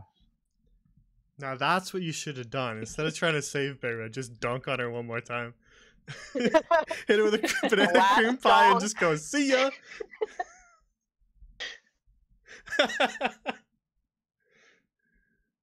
Very well, then you pass off the items that you are exchanging as you say your goodbyes. And as a final parting, Sequili will pray to Athar, and I'm just going to cast Bless on them. Oh, Okay, if you want to say like a real ass prayer to Athar, I'll write that down. And then So our journey has been tough. We have all been led to greatness. Athar has guided me, and through him and through me, he has guided you as well. though we owe our success to ourselves, we cannot forget the guidance from those greater.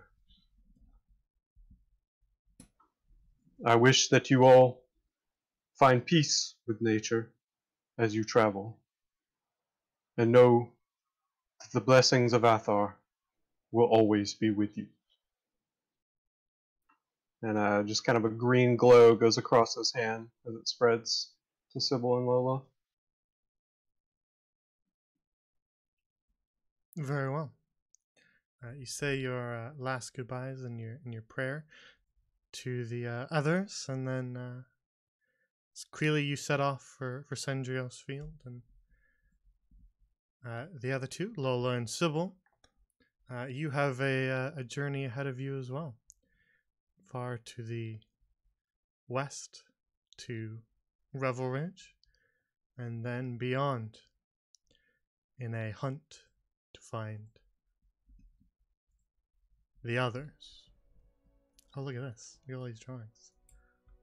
Oh my god! We always forget Go about the back. graffiti. So Oh much my graffiti. gosh. Blah, blah, blah. Actually, you guys could probably travel a little bit together for a while, since you're all heading Oh. west. This is an awkward thing. You're like, alright, see you later. Well, we'll say that you say that goodbye when you reach Sendrios Field, then.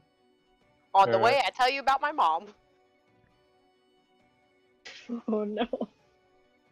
Very, very mean. Don't talk about her butt either. She doesn't like that.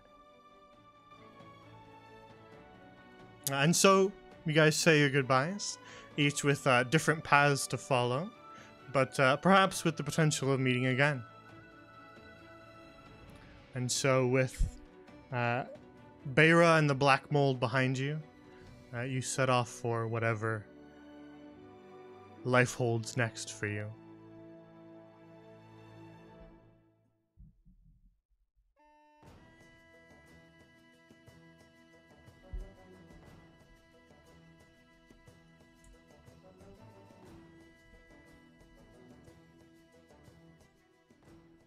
To be continued.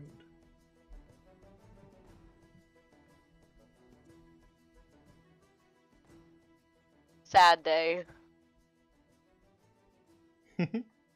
Bittersweet as always. That's how all campaign arcs end. That's the song I played on the very first session. Oh, It's even more sad. Why? Why would you do that to us? It's I feel good about what we accomplish. Yeah. Yeah, you I know we guys, did. you guys some saved stuff. this entire continent. And we didn't release any fresh evils into the world. Really? Did we? Except maybe Mardos. Maybe Martos, yeah. Maybe Draven if he feels like it, but He's easily persuaded to murder. you just get him some meat. He's like, oh, okay, I'll do whatever you want. So, continuing forward, now that we're kind of wrapped up and just sort of hanging out, that's where this will end for now. And there's still a bunch of things to do. There's still a lot of plot threads, so we'll be back eventually. But looking forward, those whose characters didn't accompany the Lola Sybil journey, if you want to take part in that's totally allowed. Like, your character leaving does not mean that you left the campaign. You can just roll a new character for that journey if you wish. You're forced to continue with that if you don't want to, but if you do want to continue along this storyline, then feel free. Even so, Queely, your character said you'd join back up eventually, but if you want to like roll a character to join the journey itself, you can do so. Yeah, I'd probably do that. I think Sakuli would be like, call me whenever shit's going down type deal, you know? With that end game kind of slumbering palace type thing. Yeah. Okay. So basically, for that, they're going to be taking like a boat ride. So you guys can make characters to aid with that. Like if you wanted to be, I want to be a ship captain or something like that helps them travel or something like that, or if you want to be someone that they run into on one of the journeys, then if you want to tie your character to the dream, that works too. So things like that, if you want to roll a new character and take part, that's totally my intention there. So Yeah, that sounds fun. and so like I said to you guys, but I don't think I said it on stream, so I'm gonna reiterate. But the plan is to do kind of some shorter little stories that involve finding those people, so that we can kind of jump back to the campaign without it being like a commitment of another year. Just kind of like 2-session little mini stories where you go around and recruit some people to help you with that end game scenario. People who have knowledge of the dream, people who have skill sets that involve the dream. So we'll come back certain times, and when you guys are all available and to do so, we can have some little mini stories mixed in before we get into any endgame stuff. So Sounds good. That's the plan looking forward. There'll be a little time skip, so of you guys traveling by boat and things like that. So for those of you who aren't changing characters, if you want to change your character's outfit in your art, or make some sort of change to them, update time skip stuff, feel free, because it'll be several weeks journey for all these different passages. So Yeah. feel free to do a little time skip on your character and update anything you want to do so.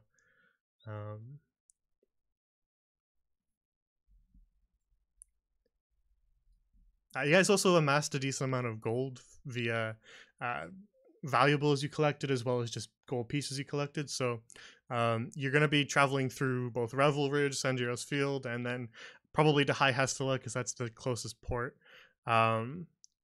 So if you have anything in particular that you feel your character would buy, then feel free to do so. If you're making a new character, then make them at the same level that we're at right now. And let me know what you're thinking for those types of characters, and we'll discuss. Because there's a lot of wiggle room. It's a journey, so can either be a character who meets them as they're attempting to travel somewhere. It can be a character who has some sort of connection to the dream. There's a lot of wiggle room, so just find a way to introduce yourself, and you can do so into the journey across the seas to hunt for more of the Dreamweavers.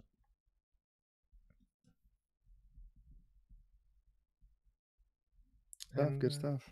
That's where we will leave it for today. So we still have like to meet our normal time. We still have like 50 minutes, but we don't have to stay here for 50 minutes if we don't want to. We can end early. But I don't know. Do you guys have any like questions or anything, or things you want to talk about at the end of the arc? Thinking. What if I go evil?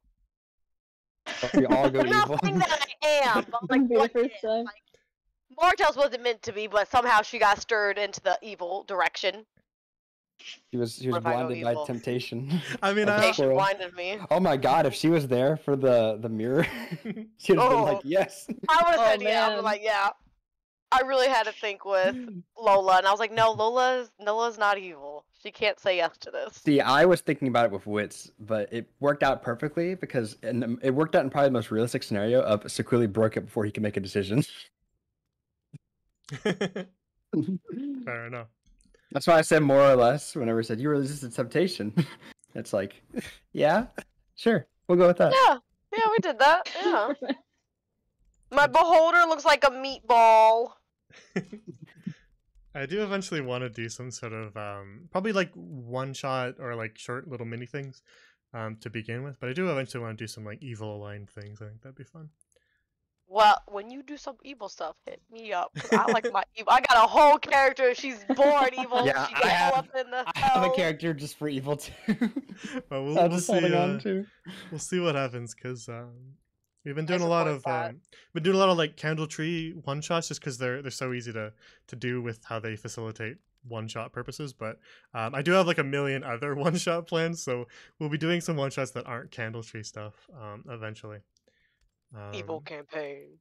So is Hephaestion patron status? yeah, he's sort of like designed to be kind of like extra planar stuff. So any of the subclasses that deal more with that kind of thing. Gulak. Nice. Yeah, any sort of extra planar, more Lovecraftian kind of stuff is typically how we deal with that. Star scent kind of things like that is typically how I refer to anything that resembles an alien. I refer to as star scent. So yeah, he can slot into that category now that you freed him. Man, look at our guy moving up in the world. And what else? What else? There was something I was going to mention, but I forgot.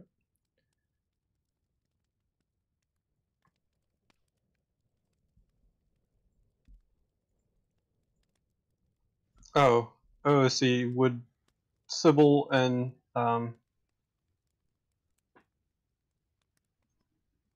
well, I guess Wits isn't coming back, right? Because he's going to do stuff in Sonnerheim. Yeah, he's not coming back. Also, yeah, Wits. With Wits, you can like write up what you think Wits would do when he gets back. Like, if you want Wits to like, I don't know, just something like random, like open a shop or something like that, you can tell me those kinds of things, and then if a group ever goes to Sonnerheim, then they can potentially run into him as either an NPC, or if you're just like around that night, then you can even voice him. But I know exactly what he's doing when he gets back. So. Type it up and send it to me, and I'll see how I can work it into anything that ever occurs in that city. Because I like to keep reoccurring characters. So do the marks on their hands remain? Yeah. You guys are still champions of the Fairfold. Your status didn't change. Yeah, I'm just curious because Draven never technically lost his. I know Martos lost hers, but I'm just wondering if that would lost a whole hand. Yeah, I was about to say she lost a little more. How would that affect him, like traveling around, Keltahera with that mark? Would other, individuals recognize that? Someone from Upperloft, like directly from Upperloft, might. But again, the Fae of Upperloft tend to stay there. They don't travel too much. So a lot of like the fairies and stuff, they don't really leave the Whisperworld. Satyrs tend to roam more than any of the other groups, just because they have their own like city in Revel Ridge, and they travel through the fields and all the centaurs and stuff. So some people that have been to Upperloft might recognize it, but elves in like High Hestel and stuff wouldn't really know.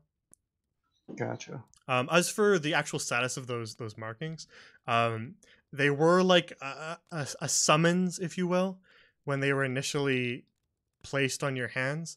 But now that you've sort of completed, and with the Summer Court basically saying like we don't hold you to anything, you're free to make your choice.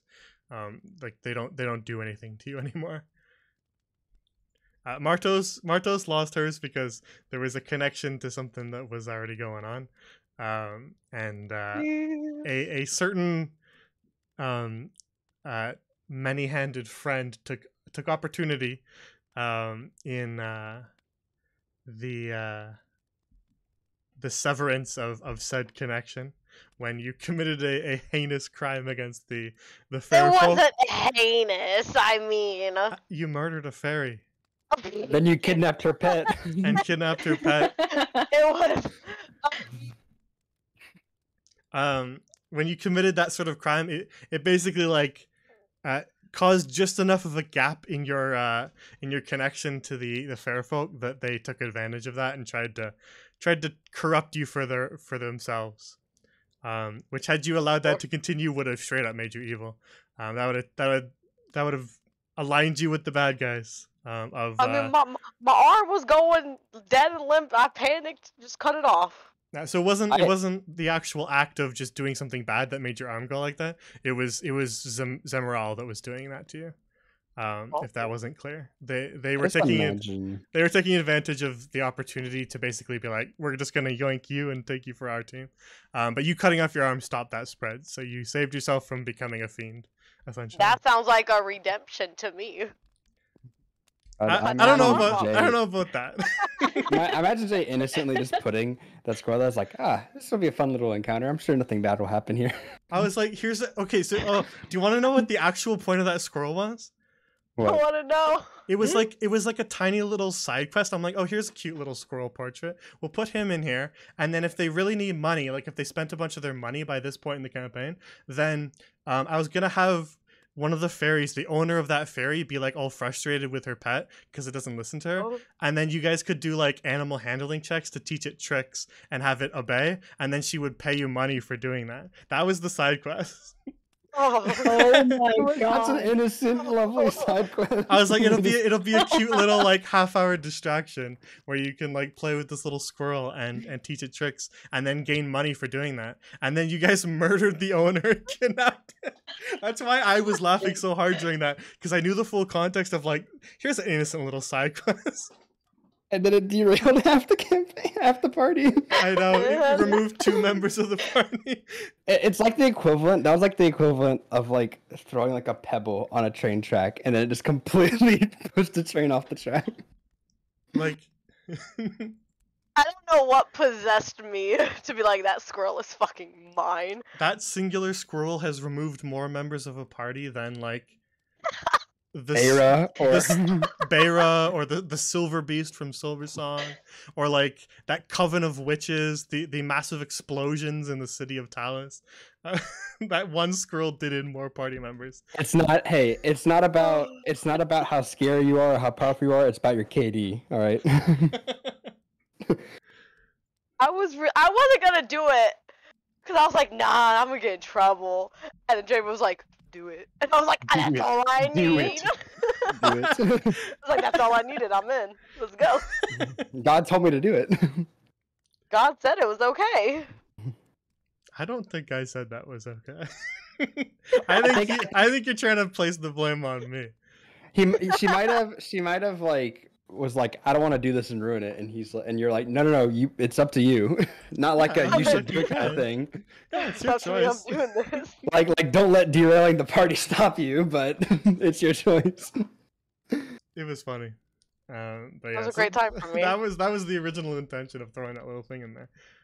It was incredibly well-meaning and innocent.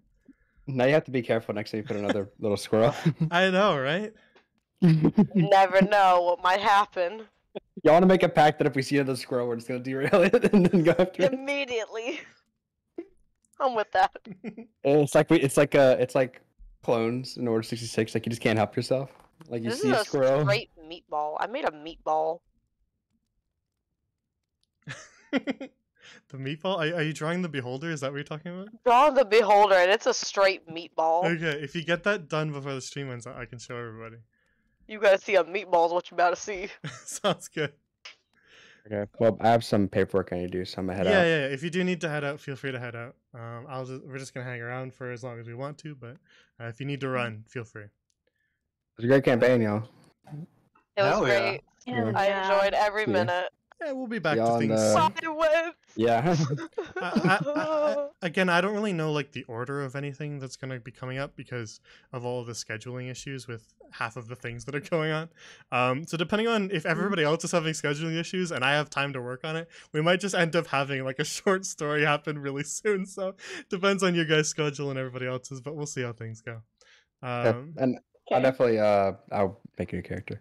And yeah. So make your new characters. Let me know about them and any art you guys want to change. Do all that stuff, and we'll have a good time. And then of course any Candle Tree one shot you guys are around on, please feel free to join them because they're fun. Unrelated, Sybil, how much do you charge for art again? Right now it's like, oh God, where even is my sheet? Maybe like 15, 20. I literally cannot remember right now since it's been a while, so just give me a sec. I'll send you my Yeah, you thing. can sort Will you- that out. Will you take D&D gold? Yeah, I D&D just gold. paid you 40 D&D gold. Is that enough? You thought that was a donation? Is this microtransactions? Okay. Anyway, I'll talk to y'all whenever we do another thing. Yeah, for sure. So see y'all. Have a good night, Okay. everyone. Have a good night. Night.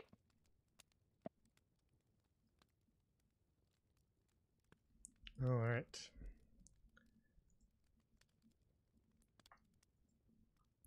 How's your meatball looking?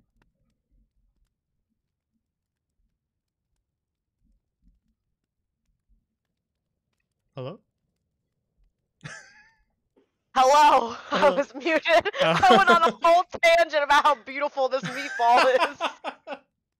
Yeah, I because was like, oh, there's it's no beautiful. no meat symbol. You must have muted somewhere else. Oh man. All right. I'm uploading my beautiful. Okay, yeah. If you're gonna have I'm it done, uploading how beautiful he is. perfect. We'll take a look at it Meatball. before we end. Gosh, yeah.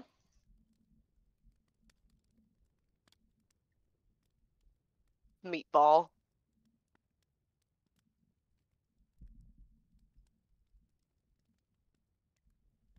I mean, do beholders have skeletons even? Yeah, because you can have undead beholders. Oh, I saved the meatball in my freaking school file. Okay. Meatball. That's actually amazing. Okay, hang on. Let me open it. No pee. No poo. No mom. oh no. Oh, that's incredible. I love the sparkle in his eye. He had a gorgeous eye. Were there labels on the one you showed the summer card? Yeah. So beautiful. I said I was taking notes on him. I'm like, hey, no meat, no pee, no poo. All the important notes. Very excellent artwork. Thank you. I did my best.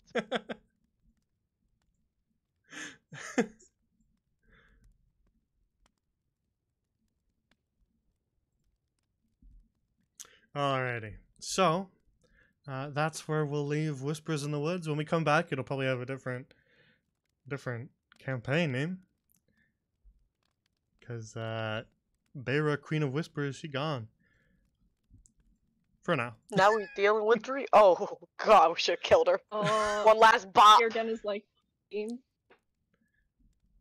If Beira comes back, she'll probably be very different.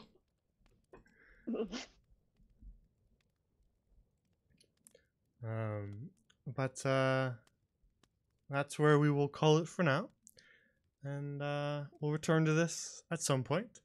Could be soon, depending on everybody's schedules and the other campaigns and such. But we'll just see how things go.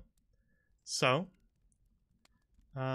we shall wrap up here, slightly early, but that's all right. We're running a little longer than I thought we would. Lots to wrap up and lots to do. So if you want to get any updates on stream times and stream days, follow me on Twitter. At that link at Gramlorian. If you want to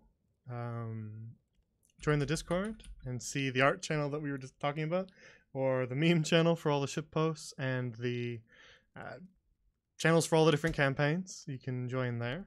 It's not just for players, it's for everybody.